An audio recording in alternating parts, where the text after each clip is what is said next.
반갑습니다. 저는 이제 현재 주식회사 크리시아 미디어라는 MCN의 대표이사를 맡고 있는 김동민이라고 합니다. 만나서 반갑습니다. 잘 부탁드리겠습니다. 네. 원래 이제 플레이어 활동을 좀 했었어요. 이제 배우 생활도 하고 이제 연출도 하고 제작도 하고 이렇게 하다가 지금 현재는 이제 MCN 회사를 운영을 하고 있는데, 자 이제 유튜브 디자인 관련돼 가지고 이제 MCN 대표가 무슨 말을 할까라는 의문이 좀 있을 것 같아요. 여러분 혹시 MCN에 대해서 조금 많이 아시나요? 자, MCN 좀 알고 있다. 나 잘 모르겠다. MCN이 도대체 뭐 하는 회사인가? 모르겠다. 다 아시죠? 뭐 많이 들어보셨을 거예요. 뭐 샌드박스 네트워크라든지 뭐 다이아TV라든지. 제가 여러분들한테 좀 질문을 먼저 드리고 싶은 거는 이제 MCN에서 디자이너가 도대체 무슨 일을 할까라는 걸 좀 여쭤보고 싶어요. 어떤 역할을 좀 할까요? 자, 앞에 계신 분 한번 제가 질문 드려도 될까요? 네. 잘은 모르겠는데 네. 전체적인 그런 영상 컨셉 같은 네. 톤을 잡거나 그렇게 하는 것도 할 것 같고요. 네. 나중에 편집을 할 때 그게 기존의 그 브랜드를 유지하면서 이 디자인을 가져가고 있는가? 네. 체크하면서 디자인을 할 것 같아요. 아, 예, 맞습니다. 뭐 이런 역할들도 있고, 제가 이제 이렇게 강연을 오늘 하고 싶은 내용은 굉장히 좀 많은 다양한 일들을 이제 디자인적으로 이제 MCN에서 많은 활용을 하고 있다라는 걸 좀 말씀을 한번 드리고 싶어요. 근데 이제 그러기 위해서는 먼저 MCN에 대한 좀 이해도가 필요할 것 같아가지고 간략하게 MCN에 대해서 설명을 드리고, 그리고 현재 MCN의 시장에 대해서 말씀을 드리고, 이 MCN에서 디자이너들이 하는 역할들을 좀 말씀을 드리고자 해서 이 자리에 서게 됐습니다. 자, 먼저 이제 MCN 산업에 대해서 먼저 말씀을 드릴게요. 자, 이제 크리에이터 많이 들어보셨죠? 자, 크리에이터란, 자, 사전적인 의미로는 그래요. 개인이 네트워크를 통하여 콘텐츠를 생산, 공유하는, 활동하는 자를 말하고, 자, 그 MCN 사업이란 멀티채널 네트워크라고 해서 재능 있는 1인 영상 제작자의 방송 활동을 지원하는 네트워크형 사업 서비스를 말합니다. 자, 그래서 이제 2007년에 유튜브 애드센스 기반의 파트너 프로그램을 통해서 관리 및 수익 창출을 도모하는 서비스가 생성이 됐고요. 이제 머시미아라는 최초의 이제 MCN이 탄생이 됩니다. 그래서 2011년부터 뭐 OVS라든지 뭐 ITC, 뭐 UCC 막 여러 용어들이 있었는데 지금 현재는 MCN이라는 용어로 통일이 됐고요. 자, 이제 2014년부터 이제 MCN으로 통칭을 이제 여러 개 동영상 채널을 묶어서 활동한다는 의미에서 이제 멀티 채널 네트워크라고 이제 구축이 됐습니다. 자, 이제 국내의 경우에는 2013년 7월에 이제 CJ 산하의 크리에이터 그룹이라는 사업이 새로 생겨났는데요. 지금 현재 다이아TV라고 불리고 있습니다. 그래서 지금 MCN의 역사는 국내에서는 아직 10년도 안 된 신규 사업이에요. 그래서 이제 MCN이 하는 일이 도대체 뭐냐? 이게 뭐 간단하게 말씀을 드리면은 이제 1인 창작자, 이제 잠시만요. 1인 창작자의 채널 관리 및 성장을 지원하는 서비스를 말합니다. 이제 우선 먼저 사업에 필요한 크리에이터를 발굴을 하겠죠. 그리고 이제 실시간 유행을 분석하고 시청자들의 관심도를 파악을 합니다. 그리고 이제 저희 소속 크리에이터들의 채널 성장 및 육성을 도모하는 일들을 하고, 저작권, 세무 등 이제 법적 문제부터 이제 콘텐츠의 기획, 관리 등 이제 콘텐츠에 관련된 서포트적인 역할들을 하고, 이제 광고주와 크리에이터의 광고 연결도 하고, 다양한 이제 그 채널 확보를 통해서 이제 수익성을 극대화하는 그런 사업을 말하고요. 이제 한마디로 또 정의해서 말씀드리자면은 이 1인 창작자가 단독으로 운영하는 기회비용, 이제 시간적인 여유가 안 맞고 뭐 이제 비용이 안 맞고 이런 기회비용이 맞지 않아가지고 운영하기 어려운 업무를 대행 및 서포트하는 사업이라고 보시면 되겠습니다. 자,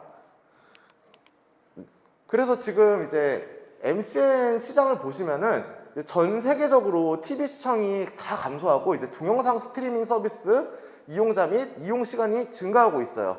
이제 온라인 동영상 제공 서비스 이용률은 전 연령대에서 52%까지 상승했고, 향후 소비를 이끌어 나갈 이제 10대, 20대에서는 이제 83에서 85%에 달한다는 조사 결과가 있었어요. 요즘 그렇잖아요. 뭐 이제 뭐 같이 막 저녁에 술 먹다가 드라마 봐야겠다, 나 집에 간다, 안녕 이러고 가는 사람 없잖아요, 아무도. 이제 막 다 온라인으로 볼 수 있고, OTT 서비스도 마찬가지예요. 언제든지 내가 보고 싶을 때 이제 온라인으로, 모바일로 이제 동영상을 시청할 수 있는 이런 시대이기 때문에 점점 이제 레거시 미디어는 점점 죽어가고 있고, 앞으로 이런 1인 미디어 산업들이 점점 발전을 하고 있다라는 지표가 될 수 있고요. 지금 현재 근데 이제 MCN의 시장을 솔직하게 말씀을 드리자면은, 이제 아까 나왔던 단어죠. 머시미아라는 최초의 MCN이 광고에만 의존하는 사업 시스템이었어요. 비즈니스 구조가 그랬는데, 국내 MCN들도 역시나 똑같이 이렇게 사업을 운영을 하다 보니까 모든 MCN들이 지금 다 적자를 보고 있는 상황이에요. 이제 뭐 주요 기업인 S사, T사, C사 뭐 이런 회사들 보면은 매출은 점점 늘어나고 있죠. 시장이 아까도 말했듯이 시장이 커지고 있으니까 매출이 점점 늘어나고 있는데, 영업이익은 이제 순이익들은 계속 마이너스를 치고 있는 상황이에요. 좀 속상하죠. 시장의 규모는 날로 발전을 하고 분명히 이 시장에서 먹거리가 있을 것 같은데 계속 적자를 보고 있는 상황이에요. 그래서 이제 MCN 기업들이 사업에 다각화를 하게 됩니다. 이제 광고에만 의존하지 않고, 이제 저기 국내 사례를 보시면은 이제 뷰티 전문 MCN인 L사에서는 이제 뭐 커머스라든지 뭐 오프라인 프로모션 등을 시켜가지고 매출 200억을 기록했던 이력이고요. 그리고 이제 C사 같은 경우에는 이제 퀴즈 콘텐츠를 막 전국의 케이블 TV라든지 뭐 이런 데다 진출을 해서 막 사업의 다각화로 막 벌리고 있었어요. 그리고 이제 게임 전문 MCN인 K사 같은 경우에도 캐릭터를 막 상품화해가지고 굿즈도 팔고 막 이러면서 막 다양하게 사업들을 진출을 하고 있습니다. 그래서 MCN이 더 이상 광고에만 의존하는 사업이 아니라 그러니까 여러 가지 일들을 하고 있다라는 거를 말씀드리고 싶고요. 자, 우선 광고 시장을 먼저 봐볼게요. 그러면은 그럼 광고 같은 경우에도 지금 아까 제가 말씀드린 것처럼 이제 TV 시청의 의존이랑 뭐 레거시 미디어의 감소 뭐 이런 것들이 있다 보니까 점점 계속 온라인 시장들이 올라가고 있죠. 그러다 보니까 이제 온라인 쪽에서 광고 시장이 점점 커지고 있어요. 그래서 한국 같은 경우는 국내 유튜브 광고 시장은 2021년 1.6조 원으로 예상이 되고 있고요. 디지털 광고 시장은 모바일 매체를 중심으로 빠르게 성장 중이라는 것을 말씀드릴 수 있어요. 이제 광고 시장도 점점 커져가고 있고, 자, 그리고 역시나 콘텐츠가 있죠. 이제 콘텐츠도 이제 메타가 계속 변하고 있어요. 그리고 요 근래는 이제 쇼폼 콘텐츠가 많이 상승이 됐죠. 여러분 뭐 릴스라든지 틱톡이라든지 이런 것들도 많이 보시죠. 이제 긴 이제 영상이 아니라 이제 짧은 콘텐츠를 시청하는 것이 요즘 추세가 됐고, 그 여러분들 많이 보셨을 거예요. 이제 이런 온라인 콘텐츠가 많이 성공 사례, 뭐 가짜 사나이라든지 머니 게임이라든지 이런 거 다 한 번씩 보시진 않으셨어도 들어는 보셨을 거 아니에요. 이렇게 점점 뭐 온라인 예능이라든지 이런 것들이 콘텐츠들이 수요가 점점 늘어나고 있는 상황이고요. 그리고 요새는 이제 MCN들이 많이 하고 있는 사업입니다. 커머스. 이제 글로벌 라이브 커머스는 이제 한국과 중국을 중심으로 빠르게 성장을 하고 있고요. 국내 시장 규모는 2023년에 10조 원으로 이룰 것으로 전망이 되고 있어요. 이제 제가 조사한 바로는. 그 라이브 커머스는 이제 일반적으로 이커머스에 비해서 월등히 높은 구매 전환율을 보유하고 있어가지고 라이브 커머스 시장은 지속적으로 앞으로도 계속 성장이 될 것으로 예상이 되고 있습니다. 그래서 이제 대형 MCN 업체들도 저희 본사도 마찬가지예요. 저희 회사 같은 경우도 그렇고 이제 다른 대형 MCN 업체들도 유튜브 라이브 커머스 사업에 진출을 하고 있고요. 기존 홈쇼핑 대비 이제 유통 구조가 간단하고 수수료율이 낮아가지고 대형 유통 업체들 또한 라이브 커머스로 이제 전환이 활발히 이루어지고 있는 상황입니다. 이제 뭐 라이브 커머스는 언택트 시대의 새로운 판매 플랫폼으로 부상하면서 네이버나 뭐 이제 인터넷 플랫폼 업체들이 라이브 커머스 사업 또한 점점 빠른 속도로 성장을 하고 있고요. 이제 이게 수치를 보시면은 점점 라이브 커머스라든지 이런 온라인 커머스의 시장도 높아진다는 거 아실 수 있을 거예요. 자, 그래서 제가 왜 이제 이런 광고라든지 콘텐츠라든지 커머스라든지 이런 거를 왜 얘기를 했냐. 자, 정리해서 말씀을 드리자면은 오늘의 핵심입니다. 자, MCN에서 이제 디자인의 역할들이 어떤 역할을 하고 있냐. 저희 회사도 마찬가지지만, 자, 크게는 이게 네 가지로 말씀을 드릴 수가 있어요. 이제 첫 번째로 콘텐츠 디자인. 아까 여기 계신 분이 말씀하셨던 것처럼 뭐 채널 아트라든지 썸네일이라든지 이미지 제작 등 이제 크리에이터를 서포트하는 역할을 합니다. 디자인, 이제 콘텐츠 디자인이라고 저희는 이제 불리고 있고요. 그 다음에 브랜딩 디자인을 하죠. 아까 제가 커머스 시장을 말했듯이 점점 이런 커머스 활동들이 MCN에서 많이 일어나고 있기 때문에 이런 굿즈를 기획을 한다던가 로고를 제작을 한다던가 이렇게 상품 디자인을 하는 디자인의 역할을 또 하고 있습니다. 그리고 이제 상품을 만들었으면은, 제조를 했으면은 물건을 팔아야겠죠. 물건을 팔 때 어디다가 이제 홍보를 할까요? 어디다 홍보할까요? 인터넷에서 홍보하겠죠. 이제 웹 디자인, 이게 홈페이지라든지 상세 페이지 이런 비즈니스 활동을 이제 촉진 활동을 하기 위해 가지고 웹 디자인, 웹디 역할도 하고 있는 디자인 기능이 있고요. 그리고 마지막으로 뉴 비즈니스 모델. 뭐 저희 회사 같은 경우는 그래요. 이제 저희 회사의 특징으로서 이제 뭐 저희는 이제 소속 크리에이터들한테 앨범을 막 발매를 해주고 있는데, 이런 앨범 커버 같은 것들을 저희 회사에서 이제 제작을 합니다. 디자이너들이. 그리고 이모티콘도 제작을 하고 이런 부가 사업 등을 통해 가지고 이제 수익을 창출하는 그 여러 가지, 굉장히 여러 가지의 디자인 역할들이 있겠죠. 그래서 제가 다른 회사의 뭐 레퍼런스를 제가 보여드릴 수는 없어가지고 저희 회사 거를 조금 갖고 왔어요. 뭐 홍보의 목적은 아니고 이제 우리 회사에서 이런 디자인들의 역할을 진행이 됐었다라는 걸 좀 보여드리고 싶은데, 자, 우선 뭐 채널 아트, 아까 말씀드렸듯이 이제 뭐 이런 채널 아트들을 이게 저희 디자인 팀에서 제작을 했었고요. 그리고 이런 썸네일 같은 경우도 다 저희 회사에서 이제 디자인을 잡아줬습니다. 그리고 아까 말씀드렸듯이 이제 소속 크리에이터들의 앨범이 이제 음원이 나왔을 때 앨범 자켓 등을 이렇게 제작을 하고요. 그리고 아까 말씀드렸던 이제 커머스 활동, 굿즈를 이렇게 제작을 해서, 자, 이렇게 라이브 커머스 진행을 했을 때 광고 마케팅에 대한 이게 상품 디자인들을 하고 있습니다. 그리고 아까도 이렇게 말씀드렸던 것처럼 이제 카카오 이모티콘도 이렇게 저희가 디자인 팀에서 제작을 했었고, 그리고 이런 비즈니스 활동을 하기 위해 가지고 제안서 디자인들도 이제 회사에서 진행을 많이 하고 있습니다. 그리고 이렇게 SNS, 그 뭐 자사 인스타그램이라든지 자사 홍보를 위한 이게 SNS 활동도 하고, 그리고 크리에이터 서포트를 위해서 이제 크리에이터들의 SNS도 저희가 좀 도와주는 역할들을 하고 있고요.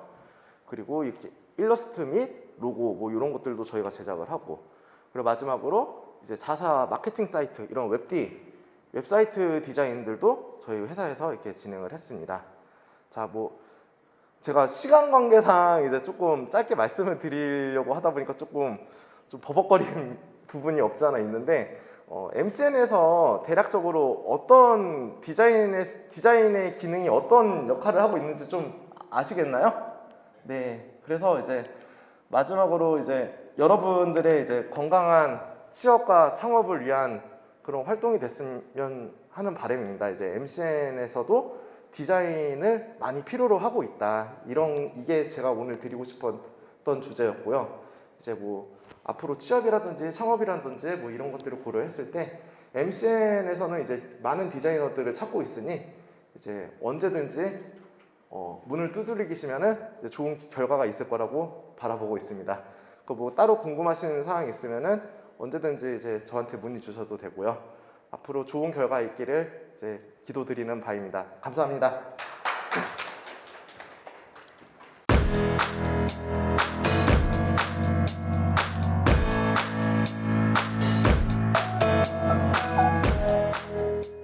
네, 안녕하세요.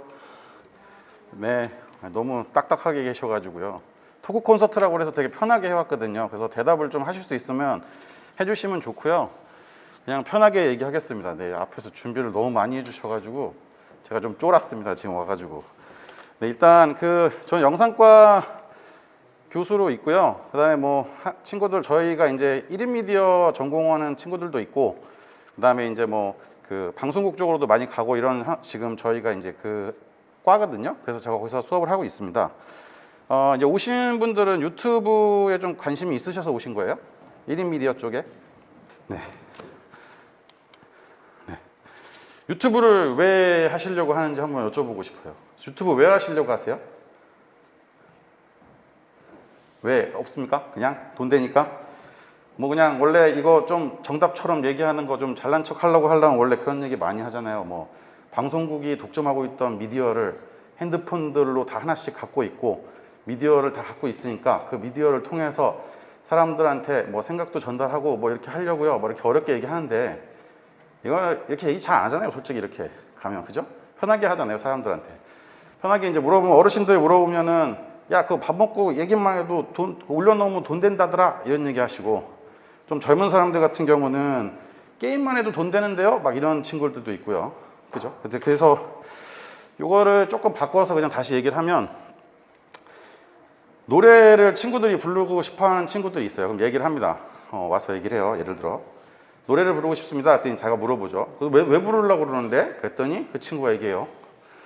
노래로 돈 벌고 싶어요. 뭐 이 친구는 정확하게 있죠 목적이. 두 번째는 저런 얘기 합니다. 내 안에 자유, 열정, 고뇌를 표현하고 싶대요. 두 개의 얘기가 완전 다른 얘기입니다.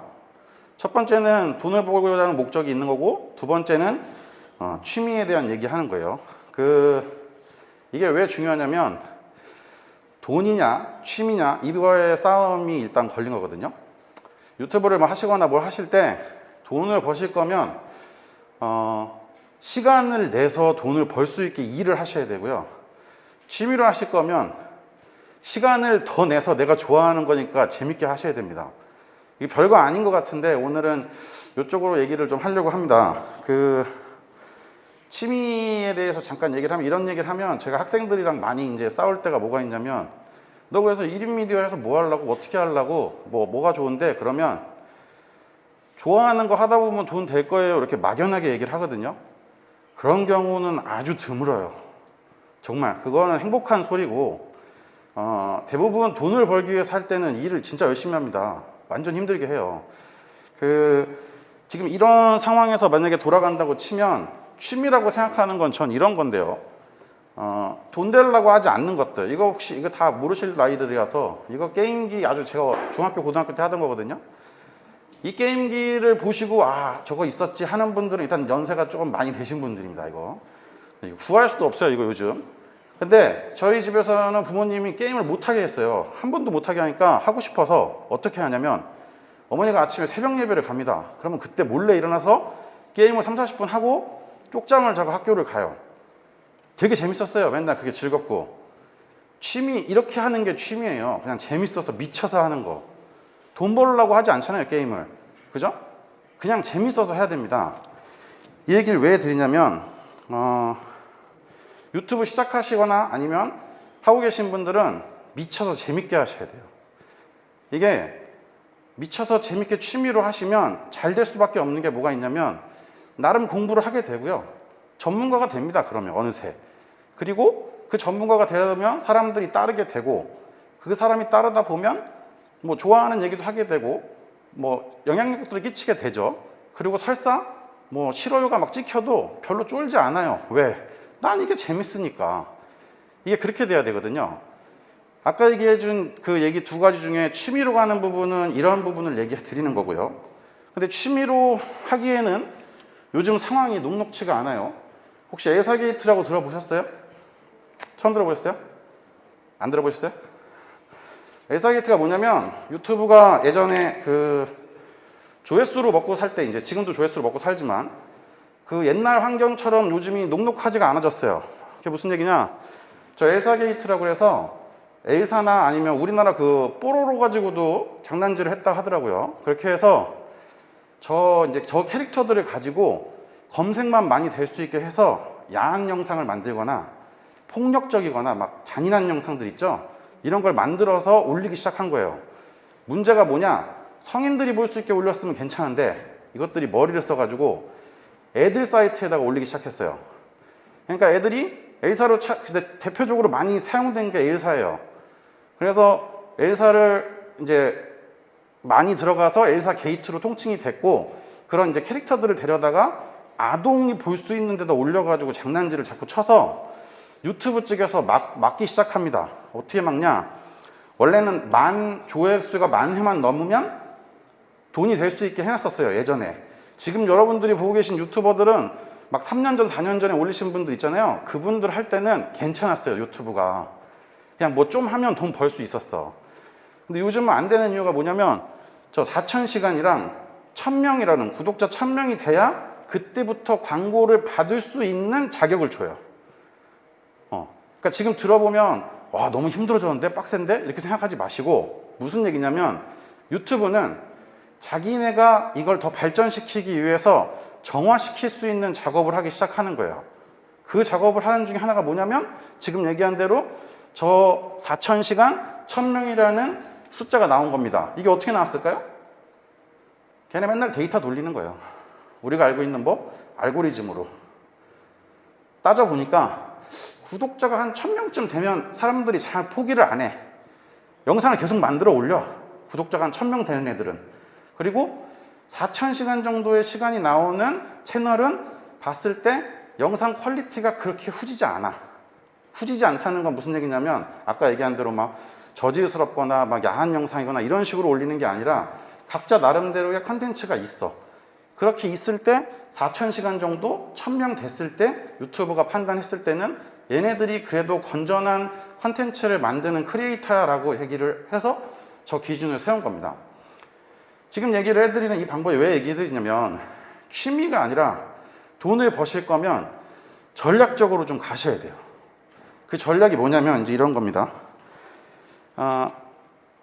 유튜브 이제 이 10가지 뭐 10계명이라고 해서 나오는 건데, 이거는 어디 들어가시면 되냐면 그 크리에이터 아카데미라고 유튜버에서 운영하는 그 공간이 있어요.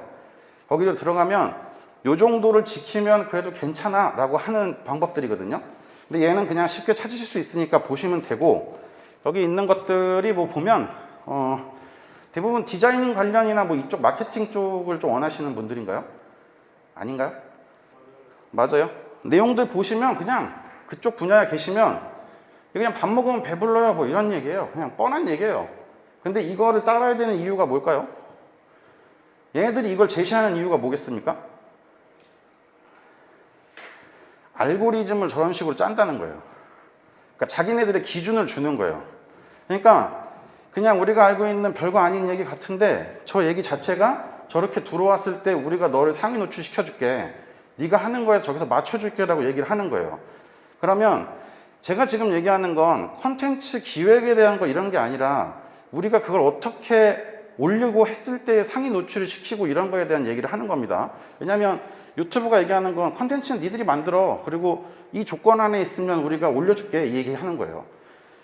뭐 공유성, 뭐 다른 사람에게 공유할 만한 콘텐츠여야 한다 이런 거 있는데, 딴 거는 그냥 읽으시는 대로 내용이 비슷한데요. 1번은 좀 설명을 드려야 되는 게, 저게 다른 사람한테 공유를 해서 좋다는 게 무슨 얘기냐면 좋아요 버튼이 아니에요. 저게 뭐냐면 외부로 유입되어 있는, 그러니까 외부에 있는 SNS를 통해서 들어오는 그 컨텐츠를 얘네들은 상위 노출을 시켜주려고 그래요. 그게 무슨 말이냐면 인스타나 페북 이런 데다가 올리는 거예요. 그러면 그쪽에서 타고 들어온 컨텐츠를 유튜브 쪽에서는 신규 컨텐츠로 생각하고, 신규 이제 그 가입자로 생각하고 내가 가서 물어온 거니까 그 컨텐츠들을 좀 높게 봅니다. 요것만 조금 내용이 다르고 나머지는 거의 그냥 읽어보시면 되는 내용들이에요. 그러니까 이제 좀 자기가 만약에 운영을 하신다 그러면 자기 거에도 올리고요, 남의 거에도 자꾸 올려서 외부에서 들어오는 컨텐츠가 되어 보이게 만들어줘야 돼요.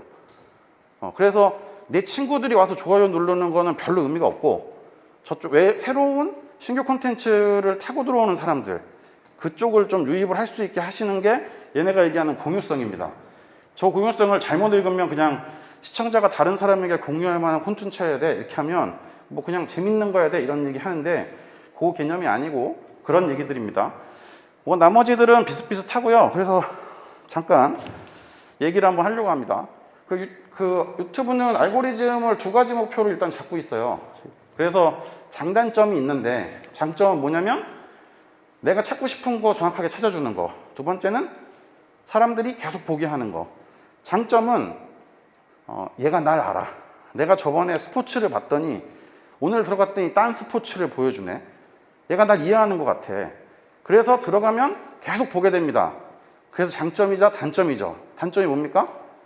나는 넓게 알고 싶은데 유튜브는 들어가는 순간 점점 좁아져요. 그러니까 내 분야에서 한번 들어가면 나오지를 못해요. 그냥 계속 그쪽을 파게 돼. 그래서 새벽 2시에 유튜브를 켜는 순간 그냥 그날 망하는 거잖아요. 한 2-3시간 그냥 보고 있잖아요. 밤에 누워가지고. 이런 거거든.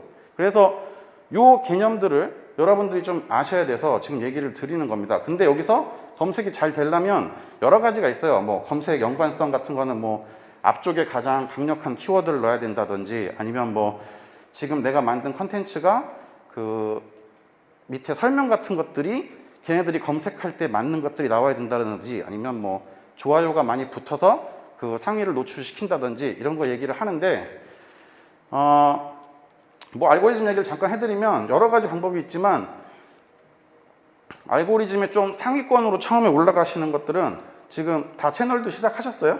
안 하셨어요? 하셨습니까? 채널 처음에 시작하시면 첫 번째 영상 올리면 사람들 많이 오지 않나요? 조회수 좀 나오지 않나요? 유튜브 알고리즘이 하는 첫 번째 일 중에 하나가 그런 게 있어요. 제가 채널을 파서 채널을 첫 번째 거 올리면 내가 포기하지 않게 내가 포기하면 없어지잖아 크리에이터가. 그럼 얘네들이 크리에이터로 먹고 살아야 되는데 올린 게 포기할까봐 걔를 처음에 상위 노출을 많이 시켜줍니다. 그래서 여러분들이 뭘 만드실 때 첫 번째 영상을 조금 세게 만드셔야 돼요.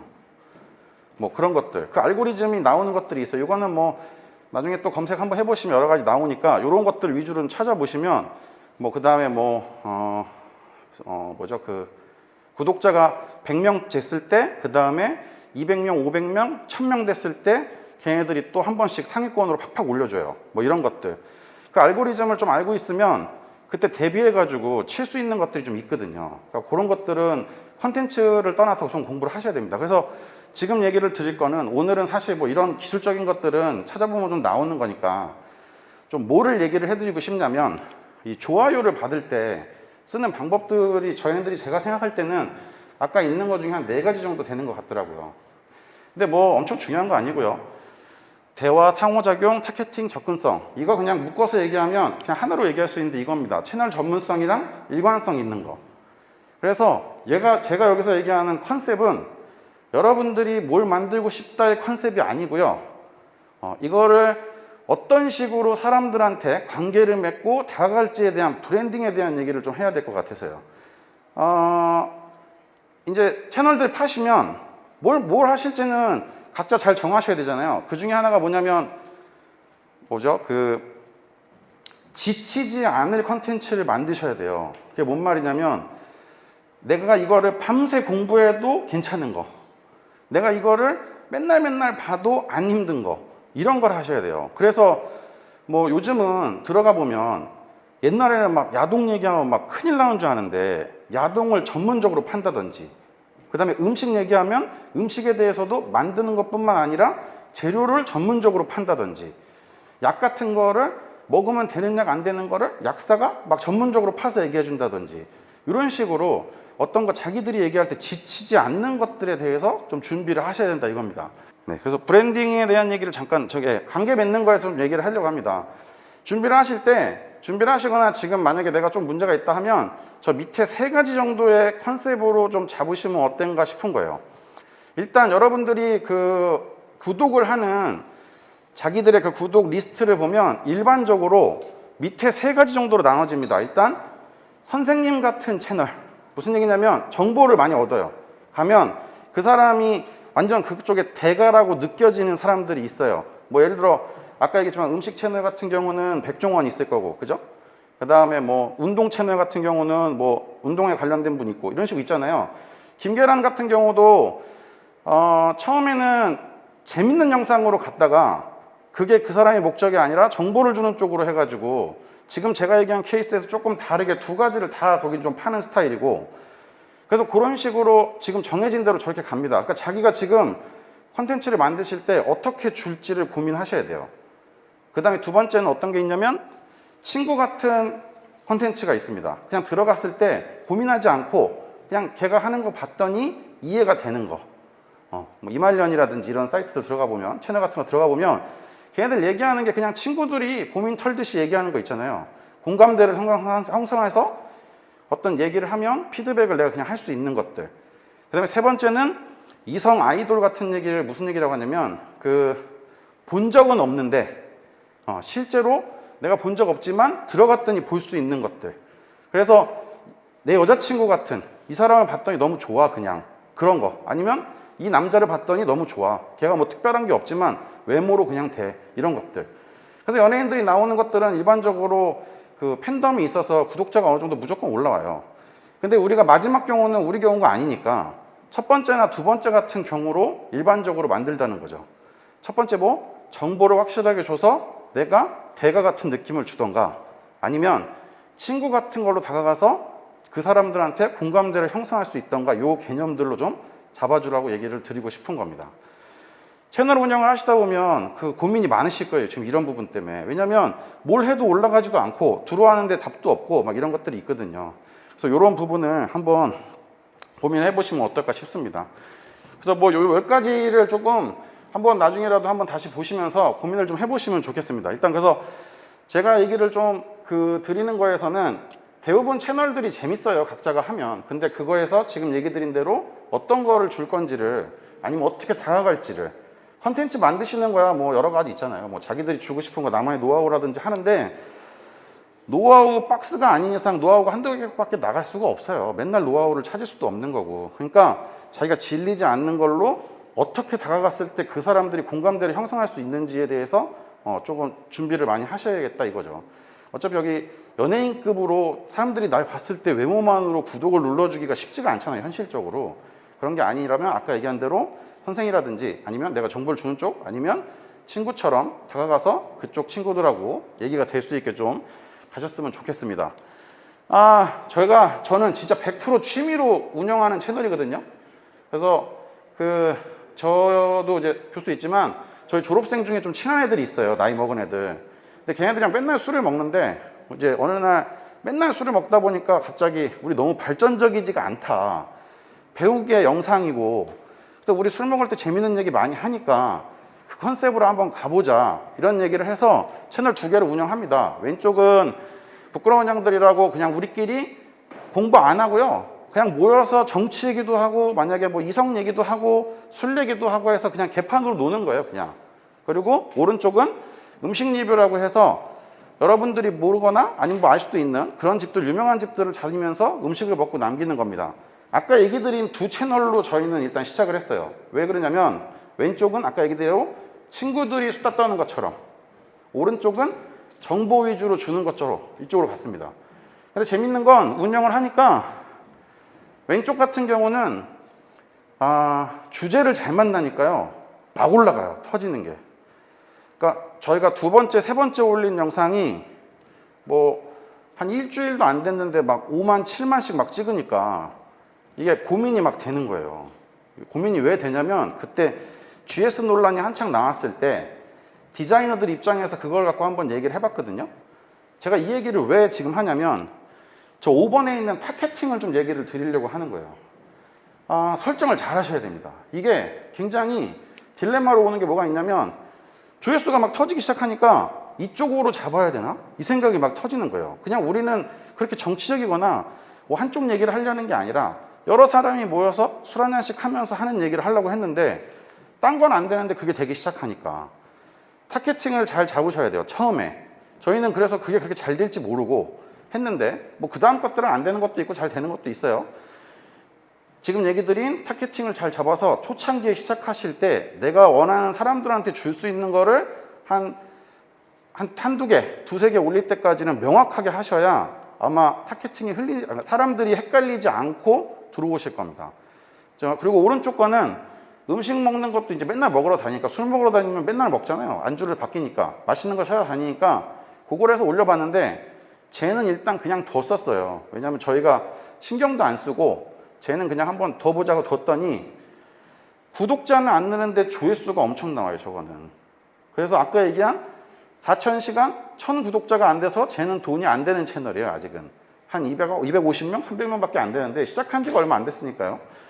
왼쪽 같은 경우는 이제 1,000명이 넘어가고 4,000시간은 뭐 진작에 넘겼으니까 이쪽은 좀 그게 되기 시작하거든요. 그러니까 저쪽 같은 경우가 되게 급합니다, 저희는 해보니까. 이게 취미로 시작했는데 돈이 되려고 하니까 애들이 열의가 올라가지고 여러분들도 하시다 보면 저처럼 헷갈림이 올 때가 있을 거예요. 그래서 저희는 지금 계속 얘기를 하는 게 우리는 취미다. 이거를 계속 강조하고 있는데 그 딜레마가 한번 오실 겁니다. 폰트 얘기를 잠깐 좀 도와드릴게요. 우리 오셨을 때 제작을 하시거나 편집을 하실 때 좀 필요한 부분입니다. 편집을 할 때는 두 가지 정도로 좀 나눠서 하신다고 보시면 돼요. 대부분 실수를 하는 게 뭐가 있냐면 편집을 하기 시작해서 자막이 들어가거나 폰트가 들어가면 다들 오른쪽 같이 하는 게 정상인지 알고 들어갑니다. 저건 뭐냐면 말자막이에요, 말자막. 그냥 예를 들어 그냥 얘기를 하는 대로 그 밑에 바로바로 써줍니다. 장단점이 있어요. 설명드릴게요. 일단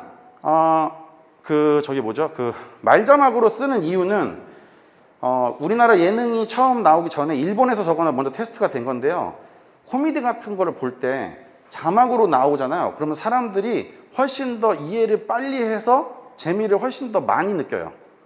그래서 별로 안 웃긴 것도 글로 써주면 그거에 맞춰서 사람들이 굉장히 재밌어하는 요소가 생겨요. 그 효과를 본 다음부터 우리나라에 언젠가부터 모든 예능이나 이런 곳에 다 자막이 들어갑니다. 근데 그 자막이 말자막이 아니었어요, 그때는. 무슨 얘기냐면 그 삼시세끼나 여러분들이 보시는 거, 그런데 보면 뭐 나오냐면 상황을 설명하는 자막을 넣습니다. 저 왼쪽 같이요. 말자막으로 들어가는 게 아니라 상황을 설명합니다. 그래서 사람들이 떠드는 말을 똑같이 써주는 게 아니라 거기에다가 말자막이 아닌 만약에 강연자가 계속 떠들어서 사람들이 조는 중 이렇게 예를 들어 이런 걸 써준다든지 제 말을 똑같이 가지 않고 요 두 가지로 나눠서 생각을 하시면 될 것 같아요. 제작을 하실 때. 그러면 예능으로 가실 건지 아니면 자기가 정보로 가실 건지에 따라서 좀 선택을 하셔야 됩니다. 저희는 왼쪽 거는 아예 예능으로 가는 거라서 저희가 떠들고 노는 거니까 왼쪽 거 같은 경우는 상황을 설명하는 자막으로 갔고요. 오른쪽 같은 경우는 맛집에 가서 먹는 거기 때문에 먹으면서 이거는 파에다가 뭘 넣으니까 너무 좋은 것 같아. 아니면 국물이 끝내줘. 이런 거를 다 말자막으로 쓰기 시작했어요. 그러니까 편집을 하실 때 선택을 좀 하셔야 돼요. 어떤 걸 할 건지. 그래서 우리는 이게 낫겠다, 저게 낫겠다, 이걸 조금 고민을 하셔서 뭘로 들어갈지 하셔야 됩니다. 시간상으로는요, 왼쪽 작업이 훨씬 많이 걸립니다. 그러니까 말을 많이 하는 게 더 많을 것 같지만 저거 같은 경우는 카피 능력이 없는 편집자는 하지를 못해요. 그러니까 이 상황을 재밌게 설명을 해야 되는데 그때마다 아이디어를 계속 내야 되거든요. 그래서 방송국 같은 경우는 삼시세끼 같은 경우는 저 작업을 작가가 따로 붙어서 해줘요, 옆에서. 그러니까 PD 말고 작가들이 붙어가지고 말자막까지 다 써줍니다, 일단. 그러니까 저런 것들을 할 수 있으면 훨씬 더 이제 풍성해지는 거죠. 근데 저는 이제 영상을 전문적으로 제작하니까 이런 고민을 하는데 유튜브를 볼 때는 이제 저거보다는 그냥 재밌는 자기가 끌리는 컨텐츠로 들어가니까 저걸 크게 신경 안 쓴다는 거죠. 그런데 제작을 하셔야 되면 저런 쪽을 좀 고민을 하셔야 됩니다. 자막은 들어가는 게 무조건 좋습니다. 무조건. 이거는 디자인을 가르칠 때 이건 무조건이야, 외워, 이런 거 잘 없는데요. 사람들이 정보를 훨씬 더 쉽게 받아들이는 거는 자막이 꼭 들어가야 돼요. 그래서 테스트를 나중에 한번 해보시거나, 근데 이거는 테스트가 다 끝난 거예요. 그래서 자막들을 꼭 저렇게 넣어주시면 좋고요. 폰트를 사용하시는 방법을 좀 얘기를 드리려고요. 정답은 아닌데 일반적으로 그래서 얘기가 나오는 것들이 좀 있습니다. 연구가 된 것들은 뭐가 있냐면 크게 세 가지 정도로 나누죠. 명조, 고딕, 켈리 이 정도로 나누신다고 보면 돼요. 손글씨. 손글씨야 제일 많이 하는 게 광수체 이런 거. 근데 폰트 왼쪽 같은 경우는 명조가 갖고 있는 명조나 고딕은 지면에서 쓸 때는 예전에 나온 거는요. 명조가 지면일 경우는 가독성이 조금 더 높고 웹 쪽으로 오면 번짐 형상 때문에 세네카나 세리프나 이런 것들, 꺾임, 우리가 알고 있는 삐침 이런 것들 있죠. 그런 부분 때문에 고딕으로 사용하는 게 조금 더 잘 보인다고 하는 유의미한 연구 결과가 있어요. 그러니까 지금 얘기하는 걸 잘 들으셔야 되는 게 무조건이 아닙니다. 이건 그쪽으로 조금 더 강한 성격이 있어요. 그래서 선택을 여러분들이 골라서 하셔야 되는데, 명주가 갖고 있는 성격들은 뭐 지금 얘기한 대로 감정을 좀 표현하기 좋고, 그 다음에 형태적으로 아름다움이 있죠. 그래서 감성을 나타내거나 좀 그렇게 쓰실 때 좋고, 글씨가 많아도 공간이 있어서 안에 있는 공간들이 좀 남아서 가독성이 지면일 경우는 높아요. 근데 앱으로 들어갈 때는 상황에 따라 좀 달라지기 때문에 지금 얘기해 드린 걸 좀 알고 쓰시는 게 좋고, 고딕 같은 경우는 뭐 무게감이 있고 정직함이 있고 뭐 이런 느낌을 좀 준대요. 그 조사를 한 결과들을 보면.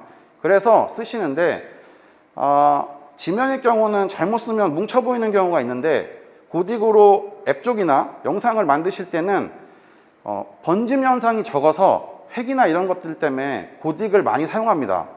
그래서 일반적으로 아마 유튜브나 이런 거 보시면 대부분 고딕을 많이 사용할 거예요. 그리고 예능 자막이라고 하는 것들 거기서도 보시면 분위기를 내거나 할 때는 명조를 많이 쓰고요. 명조나 캘리, 어떤 정보를 줘야 되거나 딱 지문을 보여주거나 할 때는 고딕을 좀 많이 사용을 선택을 합니다. 강하게 보여줘야 돼서. 지금 얘기 드리는 거는 꼭은 아니지만 그렇게 많이 사용을 하는 겁니다. 그러니까 그 사용을 한다는 것 자체는 뭐 크게 실수가 없는 거니까 한번 고민을 해보시면 어떨까. 선택을 하셔서 잘 사용하셔야 돼요. 그러니까 자기 컨셉에 맞게. 마지막으로는 이제 좀 뭐 이 얘기를 좀 해드리려고요.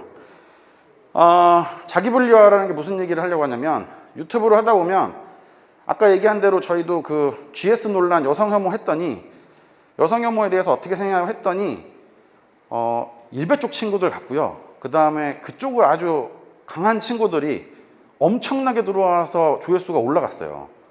근데 이게 어떤 게 생기냐면, 이게 뭔가 빵 터지잖아요. 내 사이트가 빵 터지고 뭐가 되잖아요. 그럼 내가 뭘 한 것 같아. 내가 대단해 보여. 막 뭔가, 야 우리는 뭔가 좀 됐는데 이걸 빨리 버리셔야 돼요. 현실로 오셔야 됩니다.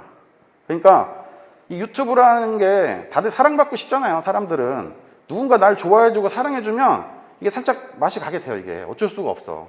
그래서 그거를 조심하셔야 됩니다. 그래서 제가 이 자기 분리화라는 얘기를 왜 하냐면,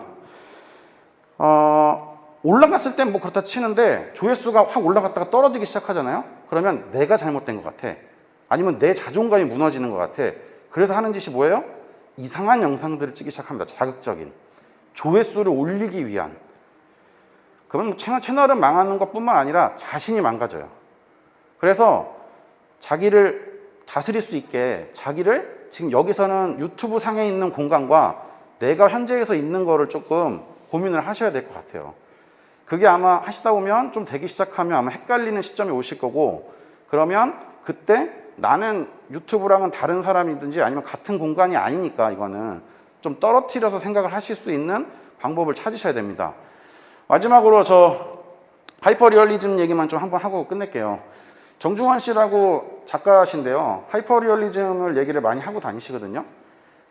저분이 얘기하는 게 그림 똑같이 그리시는 분 있잖아요.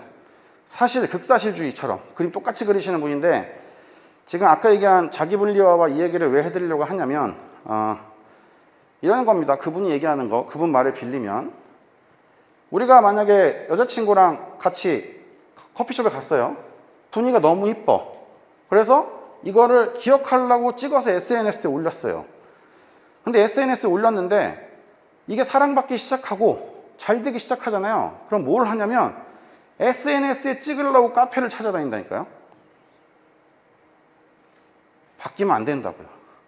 무슨 얘기냐?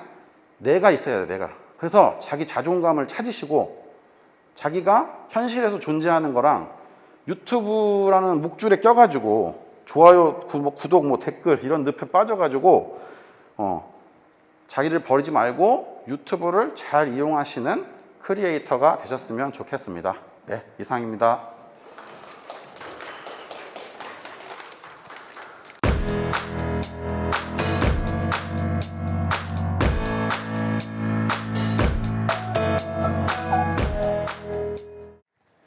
네, 여러분 안녕하세요. 반갑습니다. 저는 김현지라고 합니다. 오늘 제가 여러분들 만나뵙기 위해서 정말 오랜 시간 전부터 열심히 한 땀 한 땀 만들었어요. 오늘 준비를 하면서. 제가 직접 유튜브 개인 채널을 운영하고 있거든요. 그래서 제가 그동안 시행착오를 겪었던 것들, 또 처음에 시작할 때 어떤 것들을 좀 알았으면 좋았을지 전해드리고자 준비를 했습니다. 한번 함께 보시죠. 네, 제가 정한 주제는요, 바로 화면에 보이는 왕초보의 유튜브 시작하기입니다. 그래서 이런 점들을 알고 시작했더라면 조금 더 수월하게 진행을 할 수 있었겠다 싶은 점들 제가 준비를 했습니다.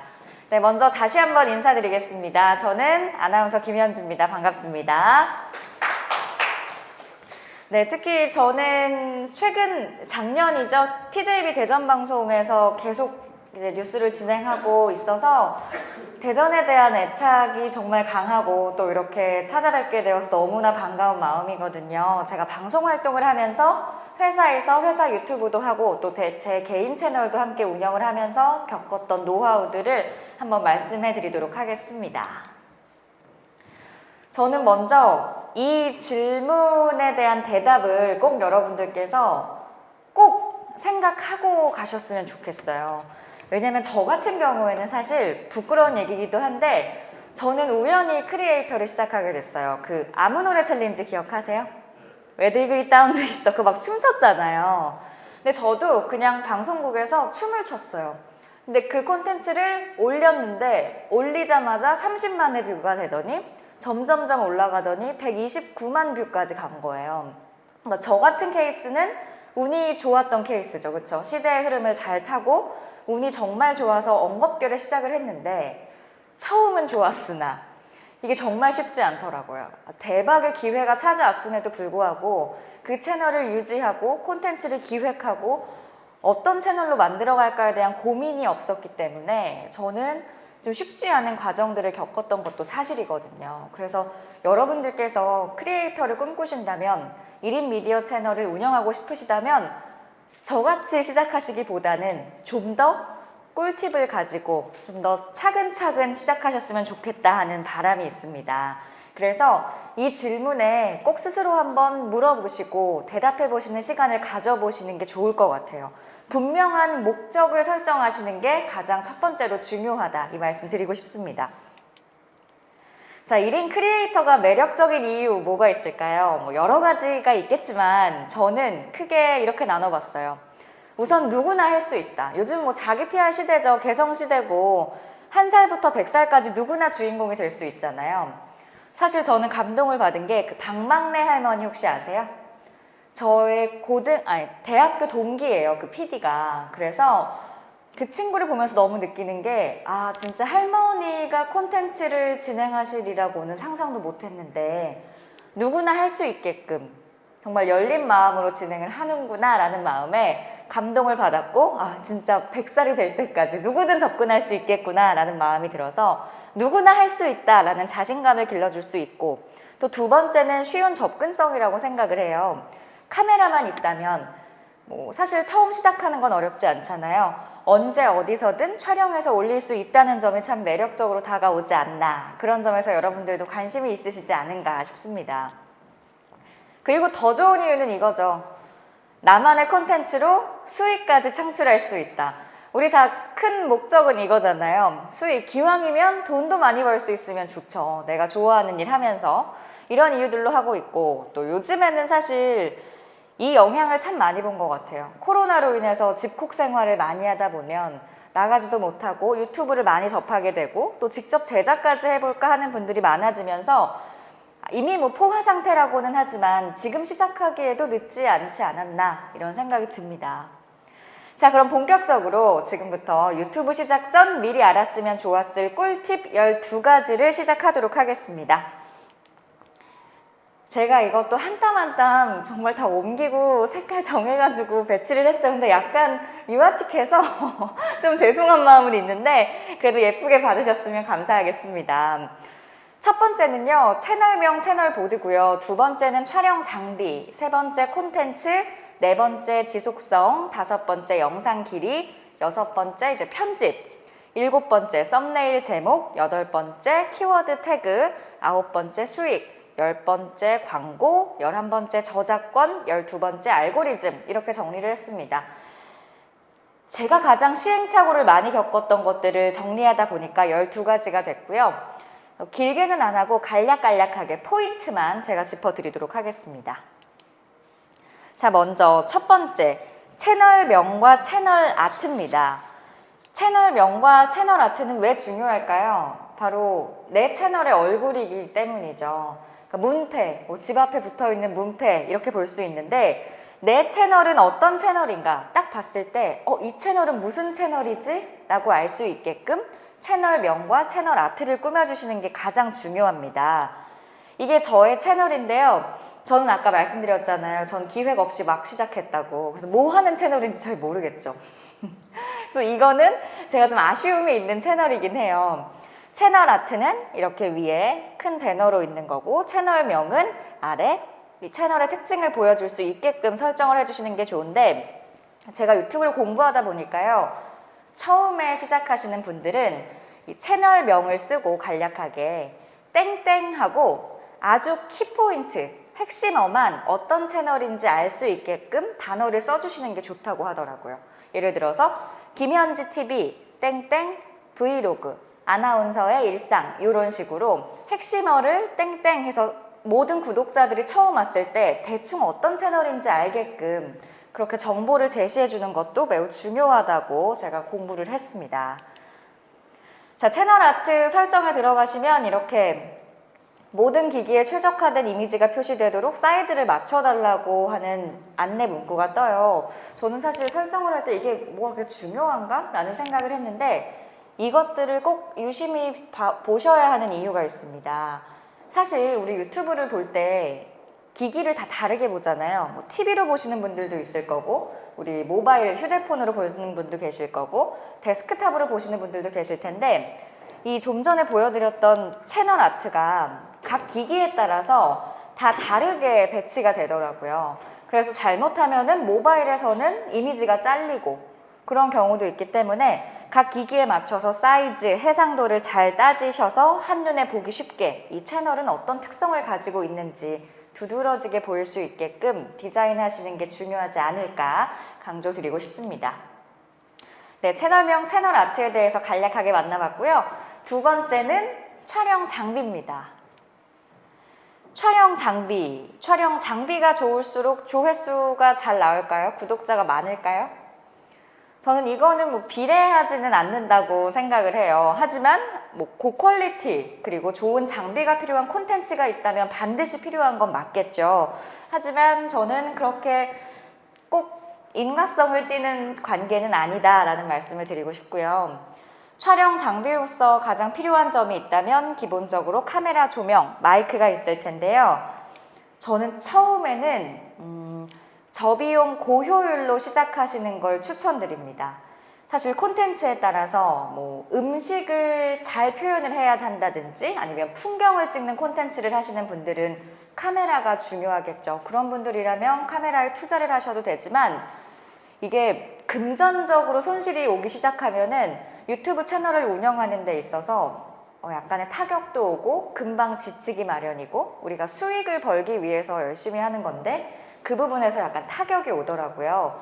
그래서 처음 시작하시는 분들은 너무 최저의 질의 콘텐츠를 만들어서는 안 되겠지만 처음부터 그렇게 무리한 투자는 추천하지 않습니다. 라고 꼭 전해드리고 싶습니다. 지금 들고 계시는 스마트폰 카메라도 나쁘지는 않을 것 같아요. 특히 뭐 처음에 시작하실 때는요.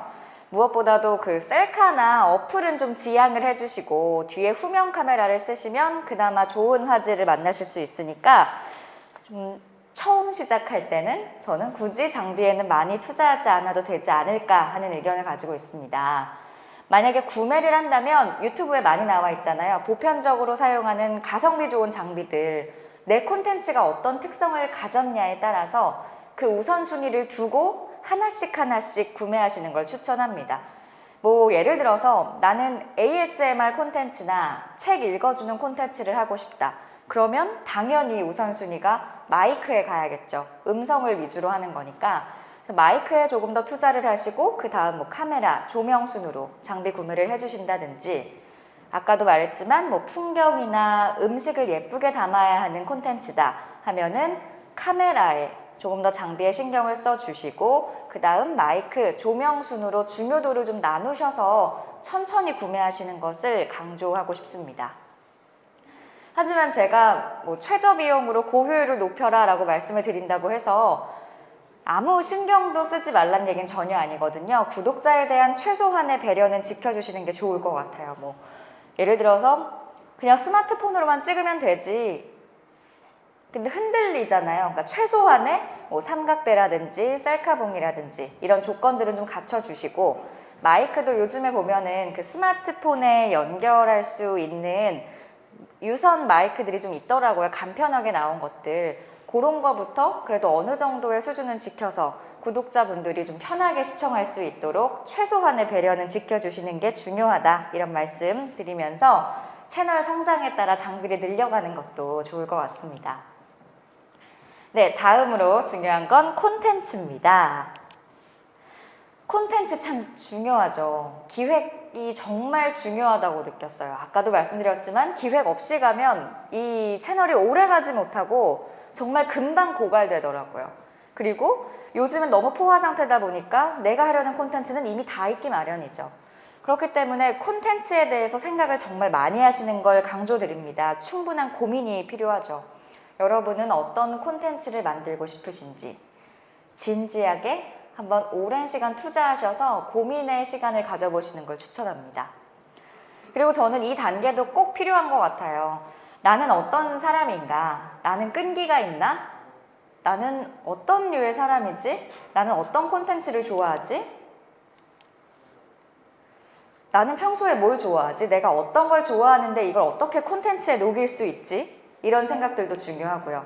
뿐만 아니라 나는 무엇을 잘할까?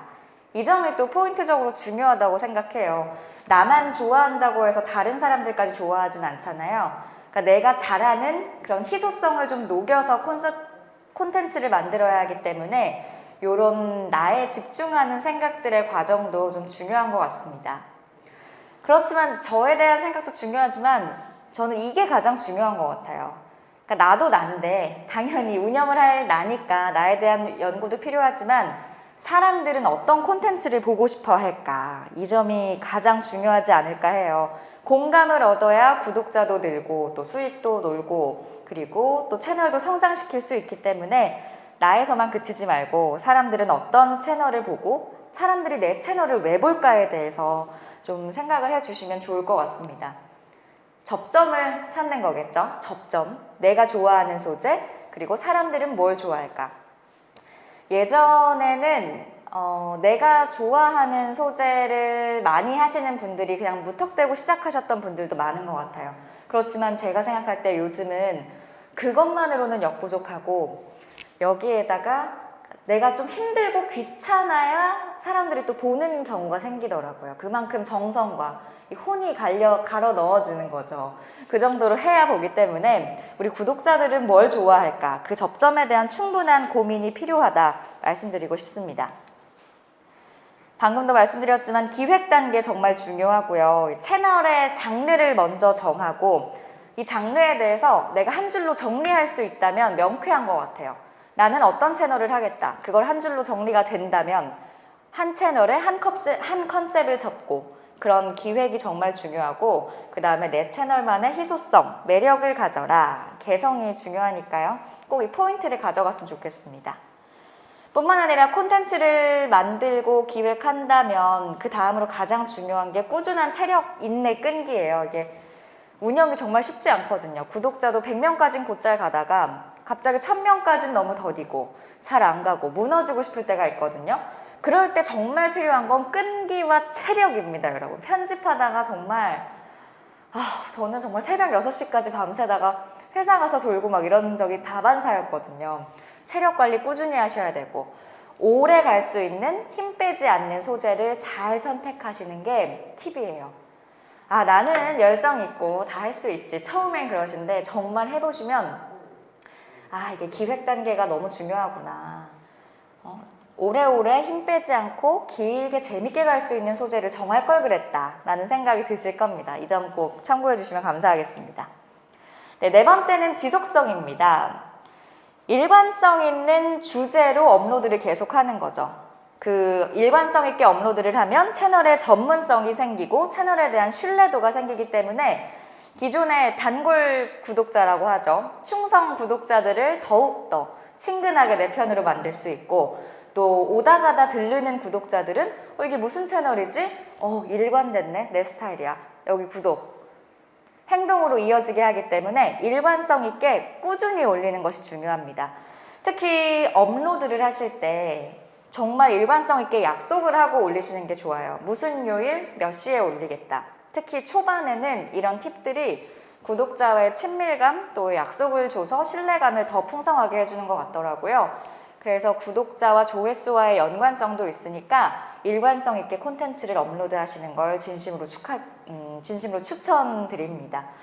제가 재밌는 예시가 있는데, 그 정보 전달을 하는 콘텐츠는 주로 평일 한 출퇴근 시간? 이때 올리는 게 가장 효과적이래요. 그리고 부동산 금융 정보 콘텐츠는 퇴근 시간 있죠. 대여섯 시. 그리고 뉴스나 이슈는 오전 5시나 7시에 출근할 때, 그때 업로드를 하는 게 가장 좋고, 또 키즈 콘텐츠 있죠. 그거는 아이들 하원 시간이나 주말에 일찍 일어나잖아요, 아이들. 주말 8시에 업로드를 하는 게 가장 효과적인 조회수를 얻을 수 있다고 하더라고요. 쇼핑은 언제일까요? 쇼핑은 평일에는 일하기 바빠가지고 쇼핑 콘텐츠는 평일에는 안 올리는 게 좋대요. 토요일에서 일요일 사이에 오후 5시에 업로드하는 시간이 좋다고 하더라고요. 그리고 브이로그는 저녁 8시쯤, 평일 저녁 8시. 그리고 게임은 평일 9시에서 12시가 가장 업로드하기에 좋은 시간이라고 하니까 이 콘텐츠별로 언제 어떻게 전략적으로 업로드할지 그 점도 챙겨보시면 좋겠습니다. 네, 5번째는 영상 길입니다. 콘텐츠에 따라 정말 다르겠죠. 요가나 책 읽어주고 ASMR 하는 콘텐츠는 길이가 분명히 길 거고요. 그에 반해서 춤이나 노래 등등 또 짧은 콘텐츠도 있을 겁니다. 예전에는 무조건 영상을 길게 만들어라 라고 강조를 했어요. 영상이 길어야 중간 광고도 쉽게 내 마음대로 자율적으로 배치할 수가 있고, 시청 지속 시간이 긴 만큼 늘어날 테니까 어쨌든 짧은 영상보다는 이게 그래서 시청 시간을 확보하기에 더 유리하다 해서 긴 영상 길이를 추천했는데, 제가 막상 해보니까 다 장단점이 있더라고요. 짧은 영상 길이는 아무래도 짧으니까 다 보시겠죠. 평균 시청률, 유지력이 높아지고, 긴 영상 길이는 짧은 영상에 비해서 시청 지속 시간은 어쨌든 길 테니까 그 정도로 시청 시간 확보는 가능하기에 장단점이 다 있는데 콘텐츠에 맞게 잘 조절하시길 바라겠고요. 그리고 저는 개인적으로는 처음에는 그냥 짧은 영상 길이의 영상을 올리는 게 좋지 않나 싶습니다. 왜냐하면 편집을 하고 시행착오를 많이 겪는데 너무 길게 욕심을 내면 하는 사람도 지치고 보는 사람도 피로도가 올라가더라고요. 그래서 처음에는 너무 많은 욕심을 내지 않아도 되니 짧은 영상부터 이것저것 해보다 서서히 늘려가는 것도 추천드리고 싶습니다. 네, 6번째로 영상 편집입니다.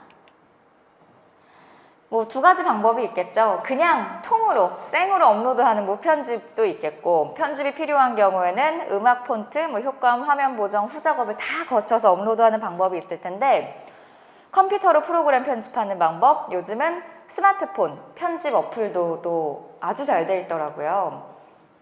컴퓨터 영상 편집은 아무래도 정교하고 더 많은 기능이 있기 때문에 여러분들이 편하게 하실 수 있지만, 단점은 값비싼 유료 프로그램 구입도 해야 되고 또 장소가 좀 제한적이죠. 어디에 들어가서 해야 되기 때문에 그런 점에서 시간적으로 좀 제한이 있지 않나 싶어요. 그래서 컴퓨터 영상 편집 같은 경우는 비용이 부담되는 분들은 그 무료 체험 같은 것도 있잖아요.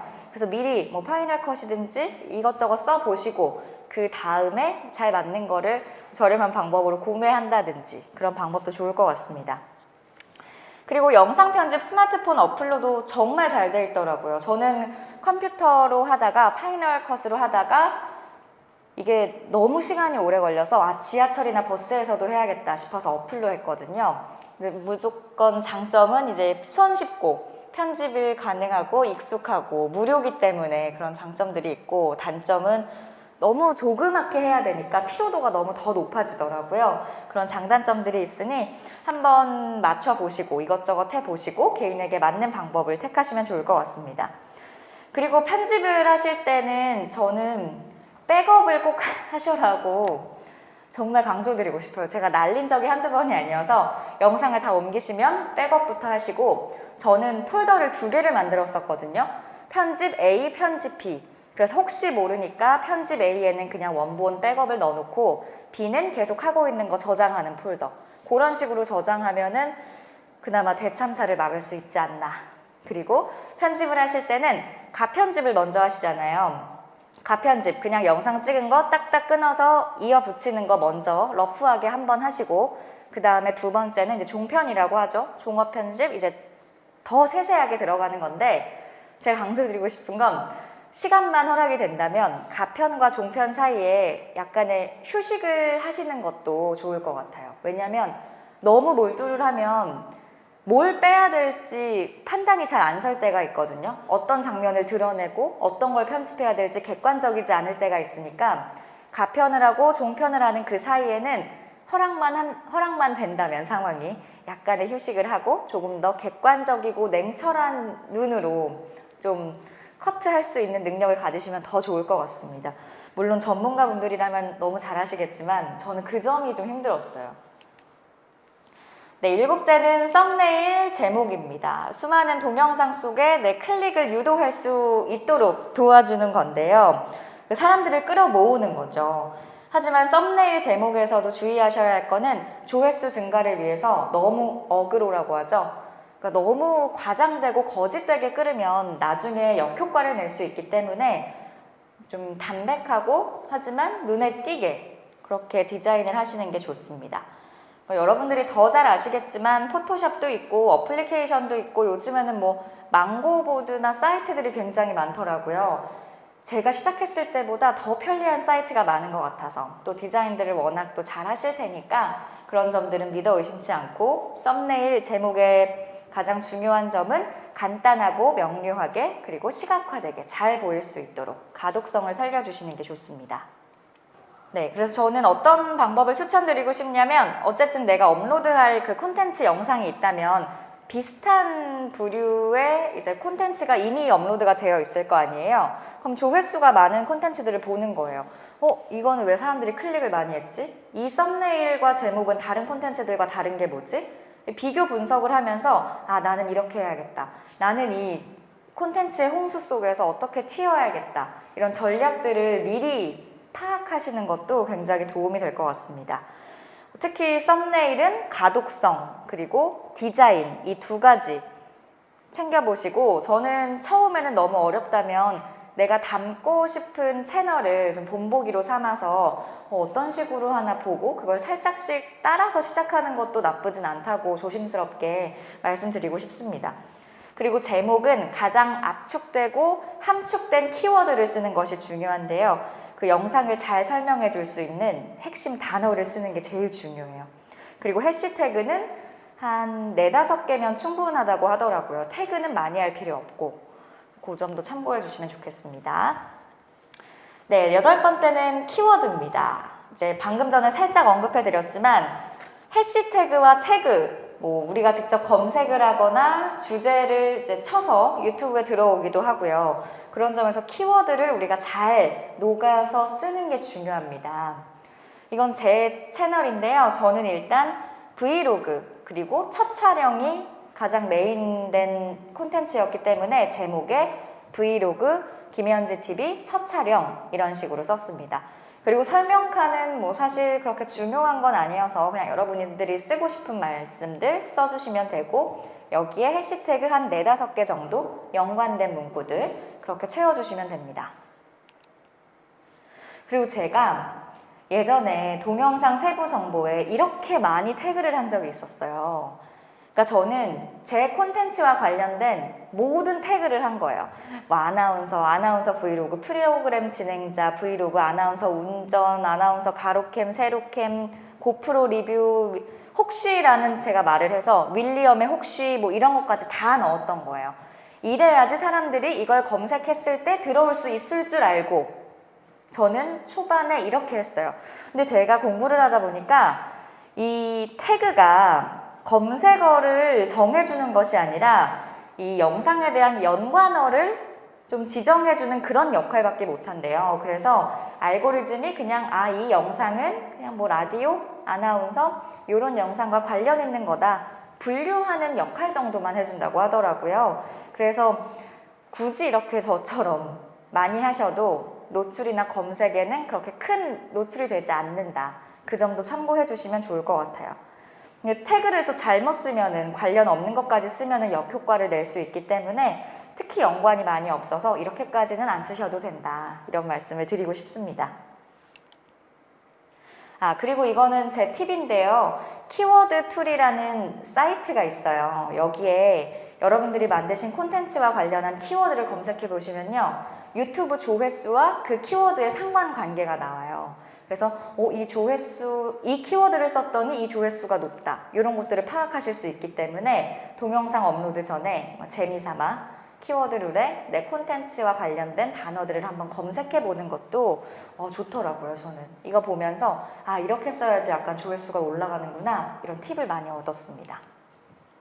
네, 9번째는 중요한 수익 창출입니다.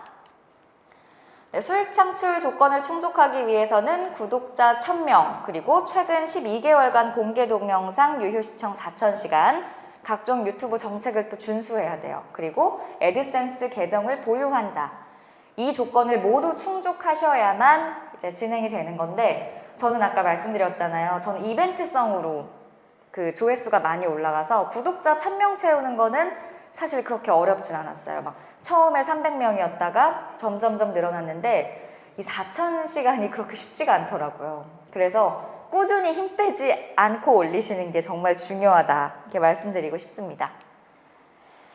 다양한 수익원을 우리가 낼 수 있죠. 먼저 유튜브 동영상을 통해서는 여러분들이 잘 아시는 광고, 그리고 슈퍼땡스라는 것도 있고, 유튜브 라이브, 실시간 스트리밍 통해서는 슈퍼챗, 구독자들이 스티커 날려주시고 뭐 채팅으로 뭐 날려주시는 게 있거든요. 그런 것들로도 수익원이 발생되고, 또 간접 판매나 채널의 정기 후원, 또 PPL, 그리고 부수적인 수익원으로 유튜브를 하는 분들이 이제 유명해지시고 하면 강의도 하고 책 출판도 하고 공동구매도 진행하고 이런 식으로 해서 다양한 수익원을 여러분들이 보실 수 있습니다. 근데 이 유튜브 수익 구조도요, 1년에 한 번씩 그리고 좀 주기별로 바뀌더라고요, 매년. 그래서 앞으로도 변화할 수익원이기 때문에 여러분들이 항상 그 정책에 귀를 기울이시고 어떤 식으로 변화하는지 집중해 보실 필요도 있습니다. 요즘은 또 쇼츠 아시죠? 쇼츠가 생겨가지고 쇼츠와 관련해서도 수익원에 대한 전망이 좀 많더라고요. 그러니까 그 쇼츠랑 나중에 이커머스 있죠? 전자상거래를 결합을 시켜서 판매하는 목적으로, 전자상거래까지 시장을 좀 넓게 넓혀가려는 목적으로 쇼츠를 만들었다, 유튜브에서. 이런 이야기도 들리고 있어서 더 커지지 않을까 싶고, 그리고 또 쇼츠를 통해서 처음 하시는 분들은 콘텐츠 전에 미리 맛보기로 이것저것 올려보시고 반응 좋은데? 이쪽으로 갈까? 해보실 수 있으니까 쇼츠도 많이 활용하시면 좋을 것 같다 이런 생각이 듭니다. 네, 10번째는 광고입니다. 이게 아까 우리 수익 충족 요건을 다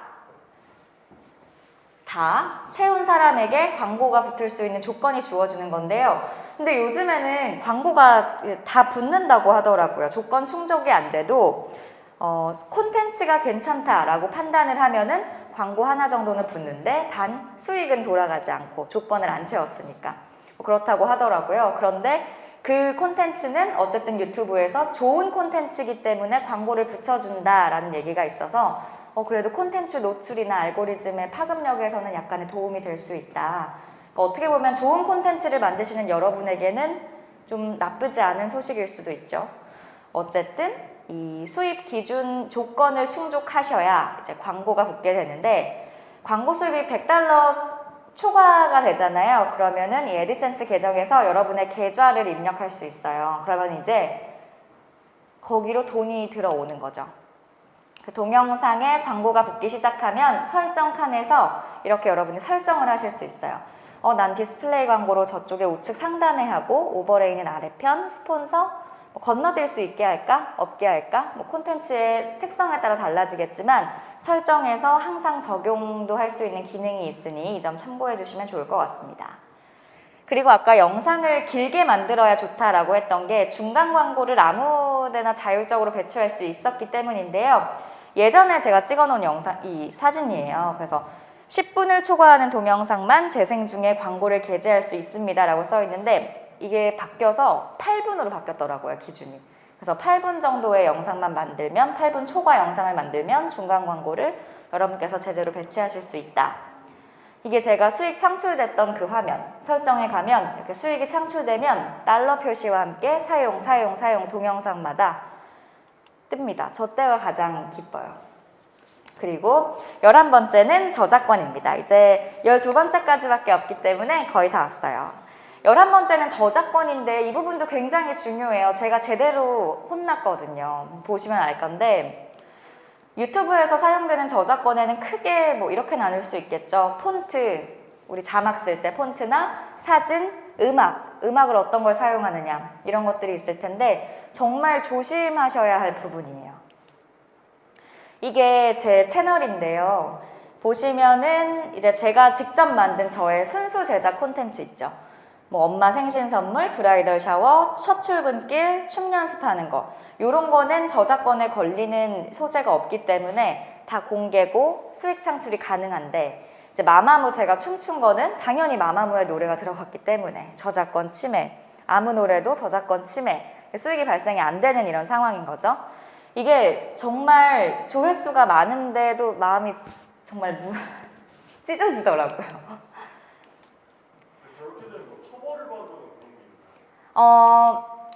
제가 이제 알려드릴 텐데 처벌을 당장 받진 않아요.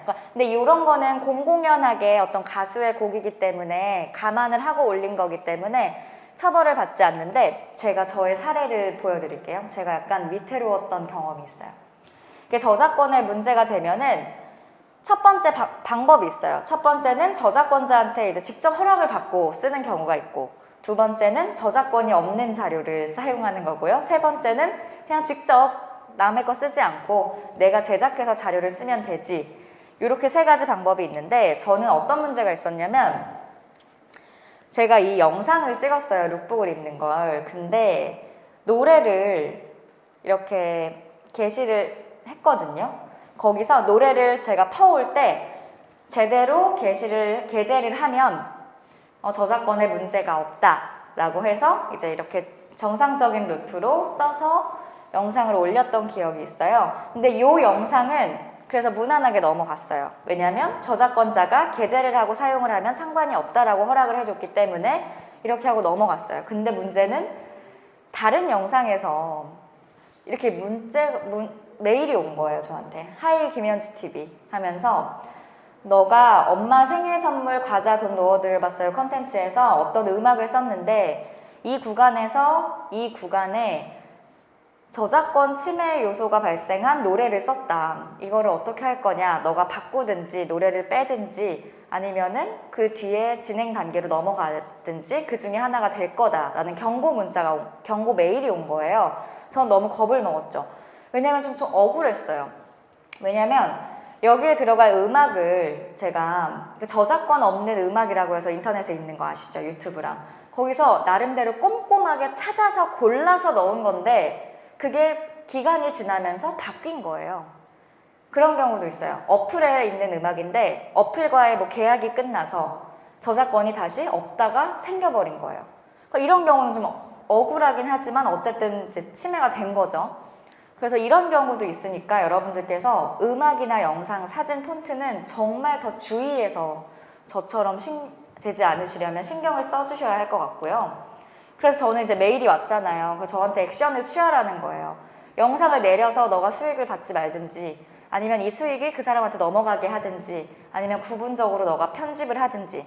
그래서 저는 이 저작권 문제에 대해서 이의 제기도 할 수 있거든요. 근데 저는 이의 제기까지는 너무 오래 걸릴 것 같아서 안 하고 그냥 그 일부 그 구간의 음악을 빼버렸어요. 오디오 자체를. 유튜브에서 직접적으로 설정할 수 있는 구간이 있어요. 오디오랑 음악을 통째로 빼버릴 수도 있고 아니면은 그 문제가 된 음악만 빼버릴 수도 있고 그래서 여러분이 그 상황에 맞게 좀 판단을 하셔야 돼요. 그래서 한번 이렇게 뭐 큰 문제로 번지기 전에 유튜브에서 메일을 보내주고 대처할 수 있는 단계를 주기 때문에 그 점은 크게 걱정하지 않으셔도 될 것 같습니다. 네, 말씀드렸지만 저는 구간 자르기로 해서 이제 음악을 아예 없애버렸어요. 근데 나는 억울하다. 난 내가 제대로 된 루트로 했는데 왜 저작권 침해 신고가 들어왔냐 하면 이의 제기를 할 수 있는 거죠. 네, 그 마지막으로 12번째 알고리즘입니다. 어쨌든 저작권법이 더 중요해지고 이제 더 강화가 됐으니까 더 잘 지켜주셨으면 하는 바람이고요. 마지막인데 알고리즘이에요. 이 알고리즘은 시청자에게 보고 싶은 영상을 찾아주는 역할인데 이 알고리즘 시스템이 워낙 복잡하고 많게 얽혀 있어서 뭐 전문가들도 잘 모르시겠다고 하시는 분들도 계시더라고요. 제가 정리를 이런 식으로 해왔어요. 알고리즘을 크게 세 분류로. 그러니까 뭐 시청자의 입장에서, 구독자의 입장에서 구독 기록과 개인의 취향을 바탕으로 알고리즘이 작동을 해서 그 비슷한 부류의 영상을 추천해 주는 거, 그리고 영상을 바탕으로 알고리즘이 작동한다는 거. 사람들이 얼마나 오래 시청하고 내 영상을 얼마나 반복해서 보고 얼마나 좋아요를 눌렀는지 그 데이터를 바탕으로 이 영상을 많이 노출시켜 주거나 상단에 배치를 해주거나 이런 시스템이 작용하지 않을까라는 생각이 있는데 옛날에는 오래 얼마나 시청하느냐 이런 게 중요했다면 요즘에는요 댓글하고 그 좋아요 싫어요 이런 요소들도 많이 알고리즘 그 노출에 영향을 많이 준다고 하더라고요. 구독자가 얼마나 참여하고 반응이 즉각적으로 있었냐 이 부분도 중요하다는 요소입니다. 그리고 세 번째는 알고리즘이 작동하는 세 번째 요소로는 외부 여건도 무시할 수 없어요. 왜 우리 요즘 오징어 게임 유행이잖아요. 오징어 게임과 관련한 콘텐츠들은 조금 더 올라가는 경향도 있고 더 알고리즘이 확실히 빠르게 돌겠죠. 그래서 계절감, 인기도, 화제성 등에 따라서 알고리즘이 작동한다 이런 말씀을 드리고 싶습니다. 네, 이제 12가지를 다 마쳤고요. 마지막으로 제가 말씀드리고 싶은 건 시작이에요. 어쨌든 다 관심이 있으셔서 오셨을 거고 유튜브는 일단 하고 보는 게 좋은 것 같아요. 내가 담고 싶은 프로그램, 많은 유튜브를 두루두루 시청하셔서 그 식견을 넓히시길 바라겠고요. 너무 다 뻔하잖아요. 자신만의 독창적인 게 뭐가 있나 그 무기를 기르셔야 됩니다.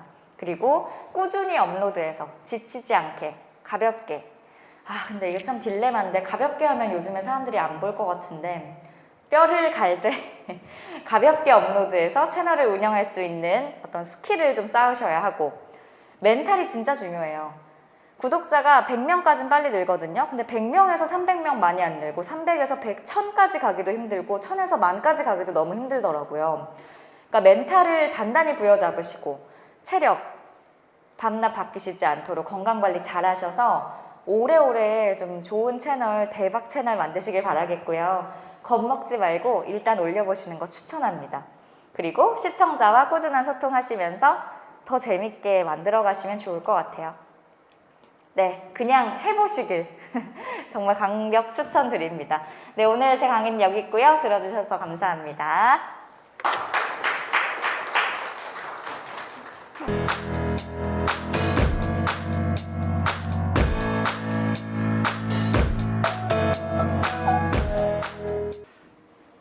아까 얘기해 주시는 게 질문도 같이 하시고 저희가 얘기하는 걸 그냥 같이 하셔도 된다고 하시니까 들었던 거 중에 궁금한 거 있으시면 얘기하셔도 되고요. 그다음에 저희가 자연스럽게 얘기할 때 뭐 듣고 바로바로 들어오셔도 되니까 얘기 너무 눈치 보지 말고 얘기해 주시면 좋을 것 같습니다. 네. 제가 그러면 그냥 질문들을 좀 이제 정리를 해왔는데요. 이제 많이 궁금해하는 거 조금 위주로 좀 얘기를 드려볼게요. 일단 제가 김동민 대표님한테 네네네. 질문을 좀 드리면 이제 요즘 그 청년들이 이제 선호하는 기업들이 지금 이제 김동민 대표님이 하시는 데를 많이 선호하잖아요. 그래서 이제 그럴 때 좀 애들 그 학생들이나 아니면 취업을 원하는 분들을 뽑을 때 좀 보는 기준이나 네. 많이 원하시는 역량 뭐 이런 게 있으시는지, 아니면 뭐 회사에서 볼 때는 이런 인재가 왔으면 좋겠다 하는 거를 아, 네. 좀 다른 부분이 있는지 좀. 네. 뭐 물론 이제 각각 기업마다 이제 추구하는 인재상들도 다 다르고 할 텐데 저희 같은 경우 이제 저의 경우에는 이제 뭐 말씀을 드리자면은 사실상 뭐 이렇게 특별한 기술을 막 요구하지는 않아요. 이제 MCN이라는 사업 자체가 아까도 말씀드렸다시피 이제 10년이 채 안 된 사업이기 때문에, 그래서 저는 사실 이제 면접 볼 때 꼭 물어보는 질문 두 가지가 있는데, 단기적인 목표가 뭔가요? 그리고 최종 꿈은 뭔가요? 이렇게 여쭤봐요.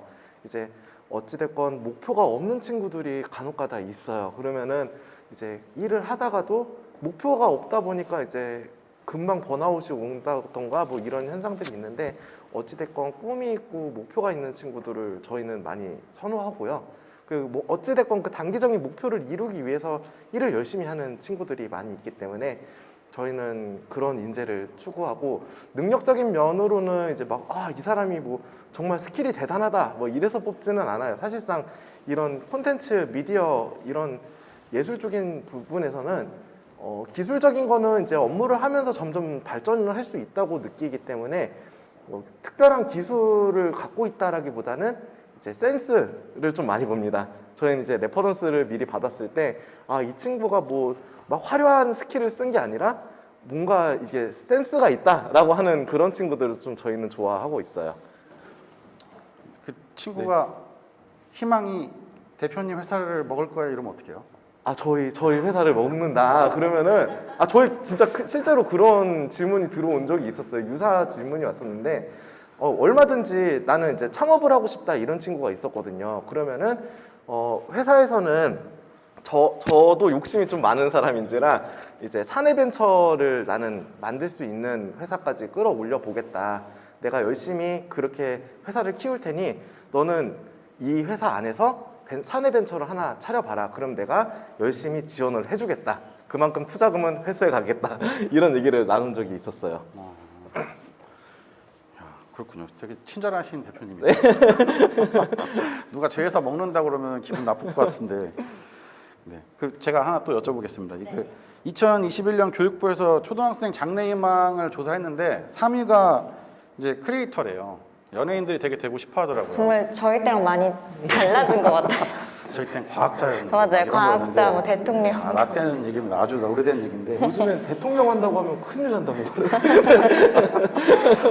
맞아요. 그래서 1인 크리에이터 이제 직군으로 성장할 때 그 유튜버 전망을 좀 어떻게 보는지. 되고 싶어 하니까. 저는 개인적으로 제가 이제 방송을 하다 보고 또 행사를 진행을 많이 하잖아요.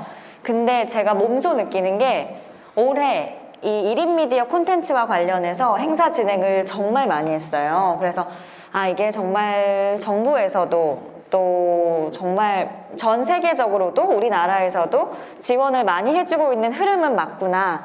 그래서 그런 시대의 흐름을 잘 타서 관심만 있으시다면 차근차근 준비해서 꿈을 이뤄보시는 것도 나쁘지 않을 것 같아요. 실제로 지난해 6월이었나요? 그 디지털 미디어 생태계 발전 방안을 정부에서 발표를 하고 이제 플랫폼 규제도 완화하고 시장의 공정성도 강화하고 더 지원하고 해외로 진출할 수 있는 1인 미디어 채널을 더욱더 적극 지원하겠다고 밝혔거든요. 그런 정책을 바탕으로 또 최근에 보니까 여러분들이 그거 많이 활용하셨으면 좋겠어요.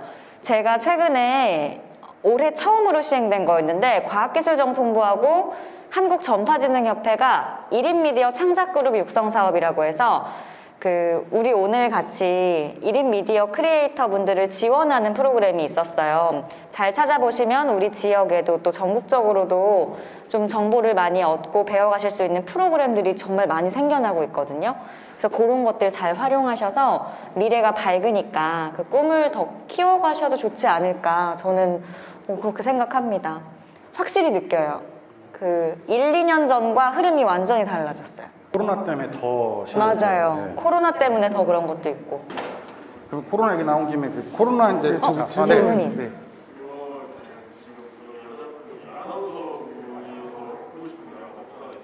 네. 네. 저는 유튜브를 하는데 저는 되게 말도 빨리 하고 약간 거북이 느낌이 있어서 맞아요. 보통 그렇죠. 근데 말하는 게 전달력이 떨어진다고 제가 좀 그런 얘기가 있어요. 맞아요. 그럴 수 있어요. 그런 거 이런 말 이런 거 어떻게 보완할 수 있는 건가요? 네, 있습니다. 제가 또 지금 현재 아나운서 아카데미에서 그 지망생들을 가르치거든요. 근데 아이들이 정말 고민을 많이 해요. 전달력이 없어서. 타고난 것도 있어야 되지 않나요? 약간은 있어야 되는데 없어도 돼요. 아나운서 아카데미에 오는 친구들도 사실은 다 평범한 친구들인데 많이 늘어서 나가거든요. 저는 세 가지를 말씀드리고 싶어요. 첫 번째는 전달력이 약할수록 더 천천히 말씀하셔야 돼요.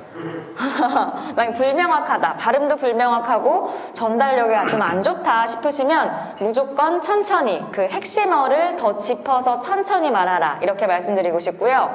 그리고 녹음을 많이 해보시고 영상 촬영을 많이 해보세요. 그리고 그걸 직접 듣고 내가 들었을 때 여기가 너무 빠르고 이상하다를 자기가 자기 소리를 들어야지 개선이 되거든요. 녹음 많이 하시고 영상으로 찍어서 내 눈썹이 왜 이렇게 올라가지? 내 말투랑 발음은 왜 이러지? 요거를 알아차리시면 하나하나씩 고쳐나가실 수 있으니까 집에서 문 잠그고 혼자 아무도 없을 때 녹음도 해보고 영상도 많이 찍어보시면 좋을 것 같아요. 그러면 또 궁금한 게 네. 말을 빨리 하는 게 무조건 나쁜 건가요? 나쁜 건 아닌데 보통 그 스피치가 다져지시지 않은 분들 한해서 말을 빨리 하면 전달력이 2배로 또 안 좋아지거든요.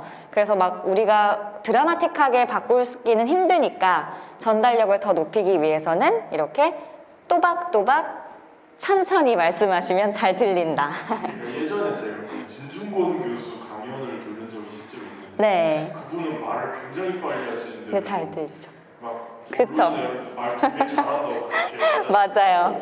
말을 빨리 하는 게 나쁜 건가 그런 생각이 들더라고요. 나쁜 건 아니죠. 근데 이제 그 사람이 타고난 톤, 뭐 음색, 타고난 거죠. 볼륨 약간 있죠.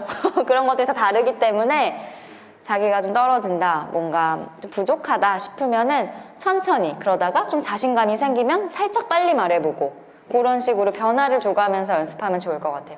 근데 지금 자신감 있고 잘 들리는데요? 근데 막상 이제 유튜브하고 제가 좀 흥분하고 그러면은 목소리 톤도 커지고 그니까요. 빨리 하고 버벅대더라고요. 흥분하면 안 돼요. 평정심. 이 유튜브를 하다 보면 계속 평정심이 문제할 때좀 웃긴 사람도 있고 맞아요. 약간 또 유튜브 하다 보면 좀 더 재미있게 하려고 감상하다 보니까 좀 더 그렇게 되는 것도 있더라고요. 근데 저는 그거 나쁘다고 생각하지 않아요. 만약에 정말 자연스러운 모습이 나오고 또 그런 모습을 좋아해야 되는 구독자분들도 분명히 계실 거기 때문에 그래야 할 상황에서는 굳이 뭐 발음 뭉개지고 목소리 좀 안 좋아도 그런 자연스러운 모습 좋아하실 분들도 더 많을 것 같아요. 네. 화이팅! 화이팅입니다. 근데 아나운서로서 그러신 게 아니고 목소리 녹음해서 들으면 안 이상하세요? 저도 처음에는 너무 어색해서 아나운서 할 수 있을까 생각했는데 적응이 되더라고요. 맞아요. 부끄러워가지고 적응이 되더라고요. 그래서 많이 찍어보시면 화면 앞에서 더 자연스러워요. 유튜브 하실 때. 네, 추천합니다. 뭐 다른 거 질문 또 있으신가요? 없으신가요?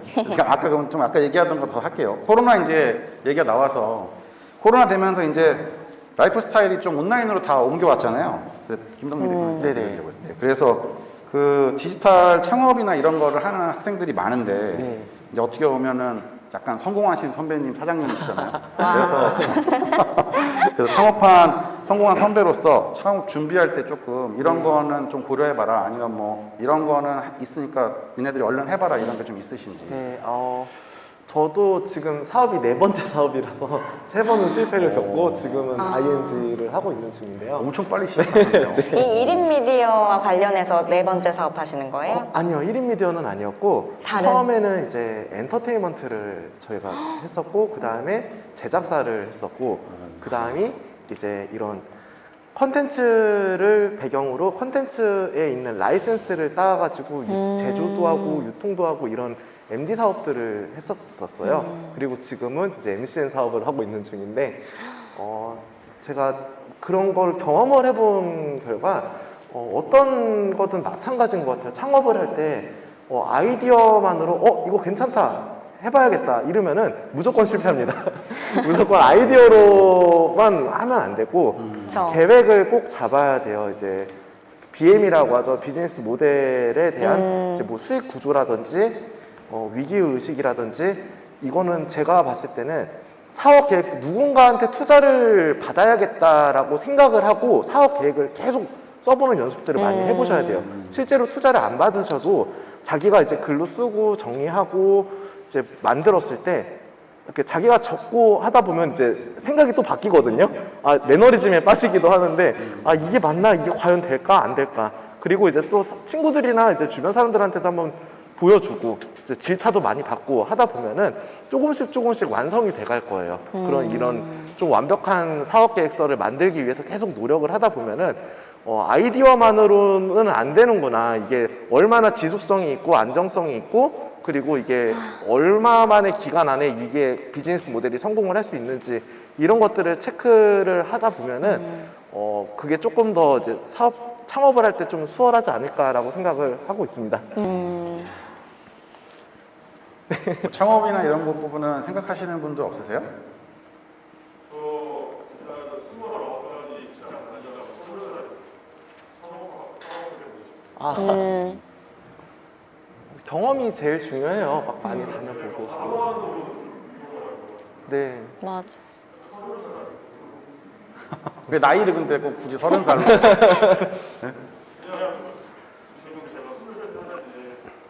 좋겠다, 그쵸? 23살.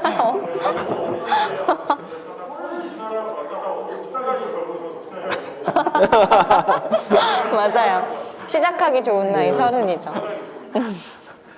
저는 이제 과가 아까 디자인과니까 아까 밖에서 따로 여쭤보신 게 하나 있어서 제가 그 질문 좀 얘기해 드릴게요. 네. 네. 썸네일 만드는 거에 대해서 좀 여쭤보시더라고요. 근데 이제 디자인과를 다니면 저희는 가서 이제 많이 얘기한 게 뭐냐면 그 질문을 이런 데 가면 제일 많이 받는 게 학생들이 가장 좋은 디자인이 뭡니까? 라고 물어보거든요. 많이 그 얘기를 굉장히 많이 물어봐요.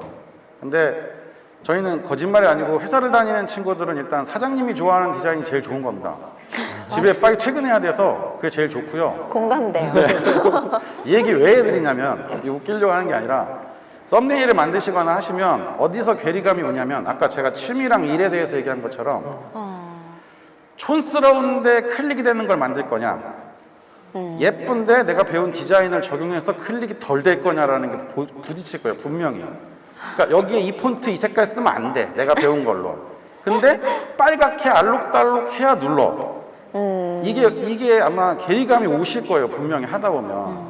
근데 아까 이제 저한테 질문하셨을 때 제가 얘기한 건 선택을 분명하게 하셔야 돼요. 돈 될 거면 알록달록 하셔야 됩니다. 언제까지? 아주 뜰 때까지. 뜨고 나서 맘대로 하세요. 그 올라가기 전 때는 돈 안 버실 거면 취미로 하실 거면 이쁘게 만들어서 자기 만족하시면 돼요. 고민할 게 없어요.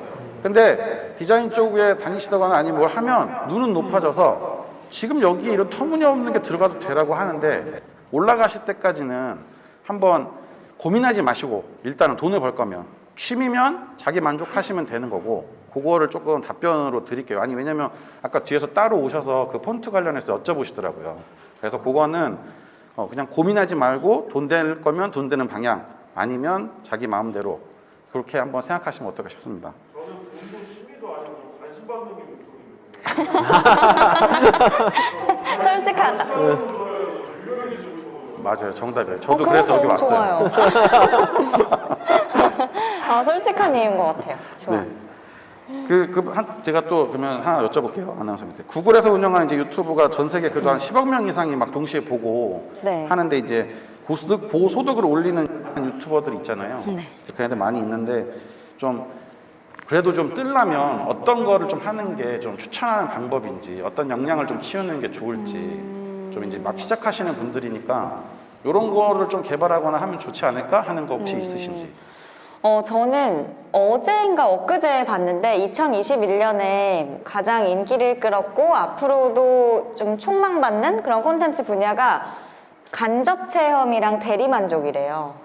그러니까 예를 들어서 이건 좀 호불호가 갈릴 수 있는 콘텐츠일 수도 있는데 뭐 바퀴벌레를 가지고 물에 담가서 얼마나 살아남는지 보기. 뭐 이건 약간 호불호가 갈리지만 그러니까 우리가 스스로 하지 못하고 쉽게 하지 못하는데 누군가가 대신 욕구나 뭐 어떤 열망에 대해서 대리 만족을 하거나 간접 체험을 해주는 영상을 사람들이 많이 본다는 거죠. 그래서 조금 예시가 지금은 살짝 뭐 가격할 수 있었지만 그런 점에서 오감과 욕구를 자극할 수 있는 대리 만족 간접 체험의 콘텐츠가 뭐가 있을까? 사실 먹방 같은 경우도 우리가 그만큼 못 먹는데 그 남이 먹는 그 모습이 대리 만족이 돼서 나도 모르게 보게 되는 거잖아요.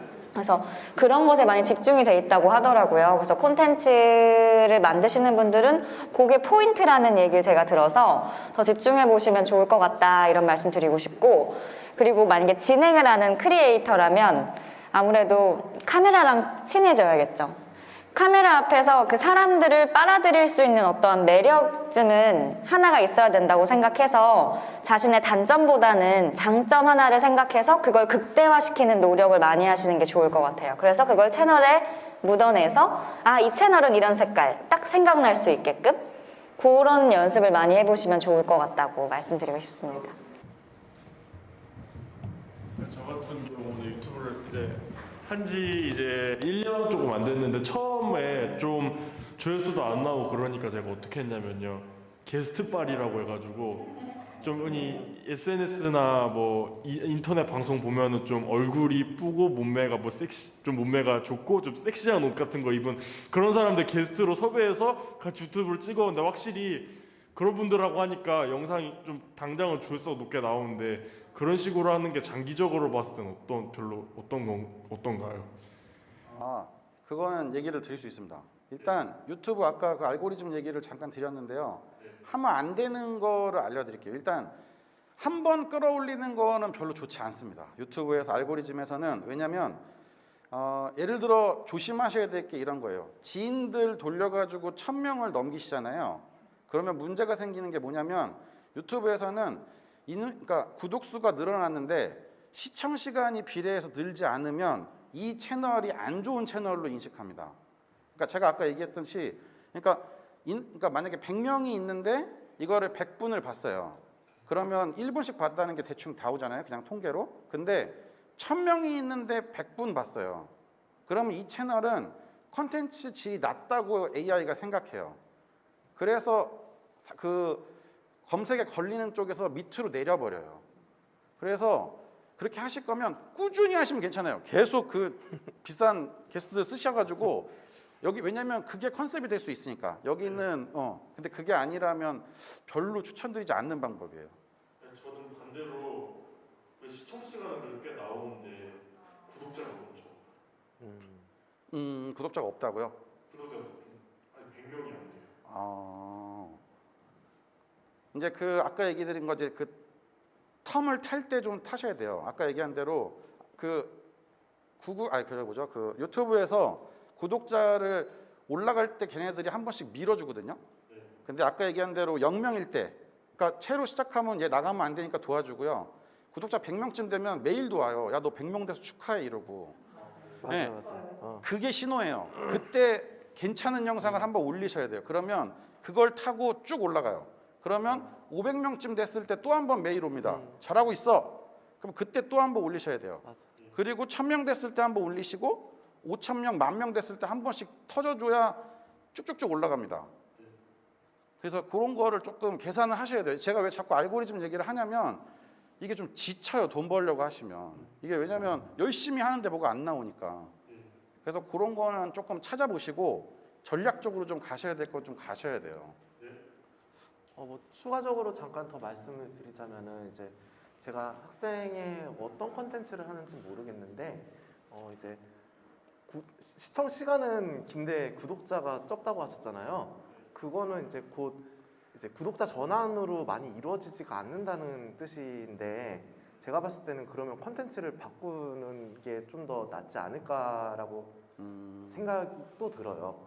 이게 왜냐면은 오랫동안 했는데 그 골수팬만 생긴다는 거거든요. 그거는 이제 골수팬만 찐팬들만 있고 이제 새로 유입되는 사람들이 없다 보니까 그거는 이제 좀 더 많은 대중들한테 나를 알리고 싶으면 그런 구독자 전환이 많이 될 수 있는 콘텐츠로 좀 바꾸는 게 낫지 않을까라고 생각이 듭니다. 뭐 또 없으신가요? 권할 방법? 질문, 네네. 네. 이렇게 그럼 꾸준하게 운영할 수 있는 비법이 뭐가 있을지 말씀해 주실 수 있을까요? 제일 꾸준하게 하시고 계시지 않으세요? 저요? 아니요, 저도 오락가락합니다.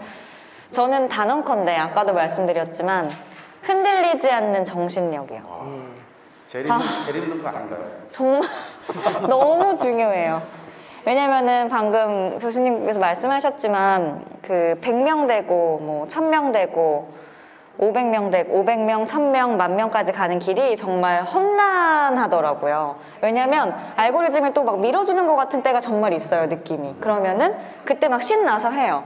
근데 그러고 나서 더 올라갈 줄만 알았는데 또 그냥 평행선을 유지하다가 좀처럼 잘 되지 않을 때가 있거든요. 그리고 내가 정말 공을 들여서 제작한 영상은 조회수가 낮고 정말 희한하게 그냥 대충 찍었어. 그래서 올렸는데 이게 터지고 예측이 불가능한 경우도 많더라고요. 그래서 약간 정신을 바짝 붙잡고 그냥 이래도 되고 저래도 되고 나는 길게 오래오래 가야지 이런 마음가짐이 정말 중요한 것 같아요.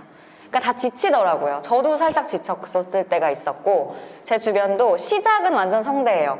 근데 끝까지 많이 가는 분들이 없어서 그런 점이 가장 중요하다고 말하고 싶어요. 너무 욕심은 내야 되는데 너무 처음부터 욕심 많이 내지 말, 실망하지 말고 마음 아파하지 않았으면 좋겠어요. 저는 이제 시작한 지 얼마 안 돼요. 저도 그냥 잠깐 저는 언제 시작하셨어요? 저는 이제 한 몇 달, 한 4-4달 됐는데 어, 아까도 진짜요? 예, 얘기했지만 저는 술입니다. 술. 왜냐면 저는 취미라고 그랬잖아요. 100%. 좋다. 그래서 술을 거의 일주일에 몇 번 많이 먹거든요. 그래서 그 자리가 그냥 너무 무의미하게 끝나는 것 같아서 시작한 거라 저희는 술자리를 찍기 시작한 거라 저희는 그게 원동력이 되고 있어요. 네, 그래서 일주일에 2-3개 찍는 게 별로 안 힘들어요. 저희가 뭐 어떤 컨텐츠가 새로 있는 게 아니라 뭐 원하는 걸 해주는 게 아니라 그냥 뭐 오늘 안주 뭐야 찍자 찍는 거예요. 그렇게 하니까 그게 저희한테는 별로 부담이 안 되고 있는 상황입니다. 그러니까 전 일이 아니어가지고 네, 그렇게 진행하고 있습니다. 저기 보통 유튜브를 시작하려면 본인이 기획, 촬영, 편집 등을 도맡아서 하는 건지 궁금한데 혹시 여쭤봐도 되나요? 보통 이제 수익이 창출되면 편집자를 구해서 쓴다고 들었는데 저 같은 경우는 제가 다 해야 되니까 저는 제가 다 했죠.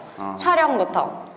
저는 사실 처음에 기기에 돈을 많이 못 써서 아이폰 2개로 시작을 했거든요. 삼각대랑 그리고 마이크만 살짝 사고 처음에는 촬영, 뭐 기획, 편집, 업로드 뭐 다 제가 했죠. 썸네일 포토샵에서 만들고 편집 파이널 컷으로 하고 그래서 일이 끝나면 퇴근을 하고 나면 10시예요. 근데 새벽 6시까지 꼬박 밤새고 편집하고 다시 출근하고 이래서 너무 지쳤습니다. 진짜 강한 정신력입니다. 네. 진짜. 근데 보통 주변을 보면 이렇게 좀 금전적으로 수익 창출이 아직 안 됐거나 준비 초반 단계다 하면 보통 본인이 다 하고요. 수익이 들어온다. 그리고 좀 안정적인 기반이 갖춰졌다 하면은 또 편집자분이나 뭐 촬영분이나 이렇게 점점점 늘려가더라고요. 그런 케이스도 있는 것 같은데 혹시 업계에서는 어떻게 이루어져요? 저희도 이제 MCN 업계에서도 보통 이제 많은 이렇게 흐름들이 있었는데 이제 맨 처음에 2013년, 14년도에 이제 초기 MCN 모델이 있었고 그 중간 사이에 우리가 촬영도 해줄게, 우리가 편집도 해줄게 이런 MCN들이 우후죽순 생겨났어요. 근데 그 회사들은 지금 다 이제 없어졌습니다. 왜냐면 이게 그 비용이 맞지가 않아요. 이제 우리가 키워주겠다 했는데 키워주는 건 회사가 키워주는 게 아니라 유튜브 알고리즘이 키워주는 거기 때문에 이게 뜰지 안 뜰지도 모르고 근데 이제 촬영 편집자를 계속 붙이는데 고정 비용이 안 맞는 거죠. 이제 그 월급은 월급대로 나가면서 근데 이 유튜버는 뜰지 안 뜰지도 모르고 그러다 보면은 이제 그런 수익 BM이 없어졌다고 보시면 되고요. MCN에서 물론 이제 MCN에서 지원을 해주는 경우가 있어요. 그런 경우는 이제 뭐 아시다시피 상위 1% 유튜버들 그 사람들은 이제 하루 왼종일 방송을 돌리다 보니까 이제 촬영도 많이 붙어줘야 되고 편집자도 많이 붙어줘야 되는데 그럼에도 수익이 잘 나고 있으니까 회사에서는 서포트를 해줍니다. 네. 잘 돼야 되네요. 저는 그 과가 영상과잖아요. 제가 영상 디자인과니까 저희 지금 하는 친구들이 저랑 같이 지금 4명이 모여서 같이 하는데 하는 친구들이 다 이쪽 친구들이에요. 그러니까 직업도 거기 한 놈은 그 YTN 다니다가 나오고 뭐 이렇게 해서 다 방송국에 있던 애들이고 저희 거 지금 편집을 조금 도와주는 친구는 원래 전문 편집자였어요. 유튜브 이름만 얘기하면 아는 거였는데 지금 쉬고 있어서 저희가 술 사줄게 하자 이래가지고 하고 있는 거라.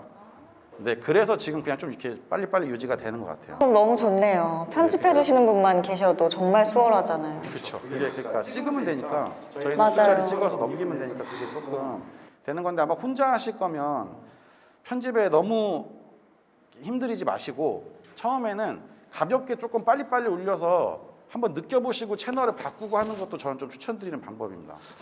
아, 하나 더 말씀드리자면은 이제 또 이런 것도 말씀드리고 싶어요. 이제 저희 이제 소속 중에 이제 이용렬 선생님이 계시거든요. 나이가 엄청 많으신 그 연배 높으신 연예인 분이신데 그 선생님도 말을 하는 게 이거는 이 시장은 1인 미디어 시장이니까 내가 편집하고 내가 작가하고 내가 다 해야 된다. 촬영도 해야 된다. 이런 마인드를 갖고 계신 분이시고 그리고 되게 유명한 이제 소속 유튜버 중에서 이제 100만 넘는 채널들이 좀 있는데 저희 소속 유튜버들은 이제 말하는 게 좀 하나같이 비슷한 게 제 채널이 망하려면은 제가 편집 손 떼면은 망해요. 이렇게 얘기를 하시더라고요. 그렇죠. 이제 자기가 편집점을 알고 자기 호흡을 알고 자기가 키워왔던 거다 보니까 남한테 이제 맡기지 못하는 거예요. 네, 마인드들이 그렇게 보시면 됩니다. 마지막으로 한 번씩 오늘 강연하시고 했으니까 소감 한마디 하시고 이렇게 좀 아니면 부탁 말씀 한번 하시고 이제 끝내 마무리하는 걸로 하겠습니다. 어떻게 하죠? 저부터 할까요? 네, 이렇게 가시죠. 네, 저도 유튜브 시작 전에 정말 몇백 번을 고민했었거든요. 제가 뭘 할 수 있을까? 내가 될까? 내가 부끄럽기도 하고 그런 점도 있었는데 아까 제 PPT 마지막에 제가 썼던 것처럼 그냥 just do it 그냥 하셨으면 좋겠어요. 왜냐면 해보고 안 되면 후회는 없잖아요. 근데 고민하다가 안 해보고 그냥 이 시기들을 날려버리면 여러분의 청춘, 여러분의 이 시간을 날려버리면 언젠가는 진짜 늦었을 때 해볼 걸 그랬나 라는 아쉬움이 남을 수 있잖아요, 인생에서. 그래서 결과를 너무 두려워하시지 마시고 사람 일은 진짜 모르는 것 같아요. 언제 뭐가 터질지. 그래서 그냥 해보시라고 정말 말씀드리고 싶습니다. 여러분 응원하겠습니다. 네. 저도 지금 거의 같은 얘기 하려고 했는데요. 맞아. 열정만 쏟아부으면 망했을 때 타격이 없는 게 유튜브거든요. 네, 그러니까 얼른 해서 맞아요. 망해보고 새로운 걸 찾아서 잘할 수 있게 빨리빨리 찾으시는 거를 당장 시작하셔야 됩니다. 왜냐하면 맞아요. 오늘 고민하면 나랑 똑같은 유튜버가 몇만이 계속 나오고 있어요. 얼른 시작하셔서 빨리 망해서 성공하세요. 네. 맞아요. 어떻게 하다 보니까 제가 마무리하는 자리가 되겠는데 제가 아까도 얘기한 것처럼 이제 꿈과 이제 목표가 되게 중요합니다. 이제 아직 여러분들 젊고 이제 할 것들도 많고 한데 우선 꿈을 항상 꼭 꿨으면 하고요. 내가 이 꿈을 이루고 이게 도달하기까지의 단기적인 목표들을 계획들을 꼭 세우고 그대로 실천하면은 그 꿈을 정말 이룰 수 있도록 이제 될 수 있으니까 여러분들 항상 꿈과 목표를 꼭 이렇게 이뤘으면 하는 바람입니다. 감사합니다. 지금까지 김동민 대표님, 김상민 교수님 그리고 통통 튀는 김현지 아나운서님께서 이제 오늘 마무리해 주셨습니다. 이것으로 토크 콘서트를 마치도록 하겠습니다. 감사합니다.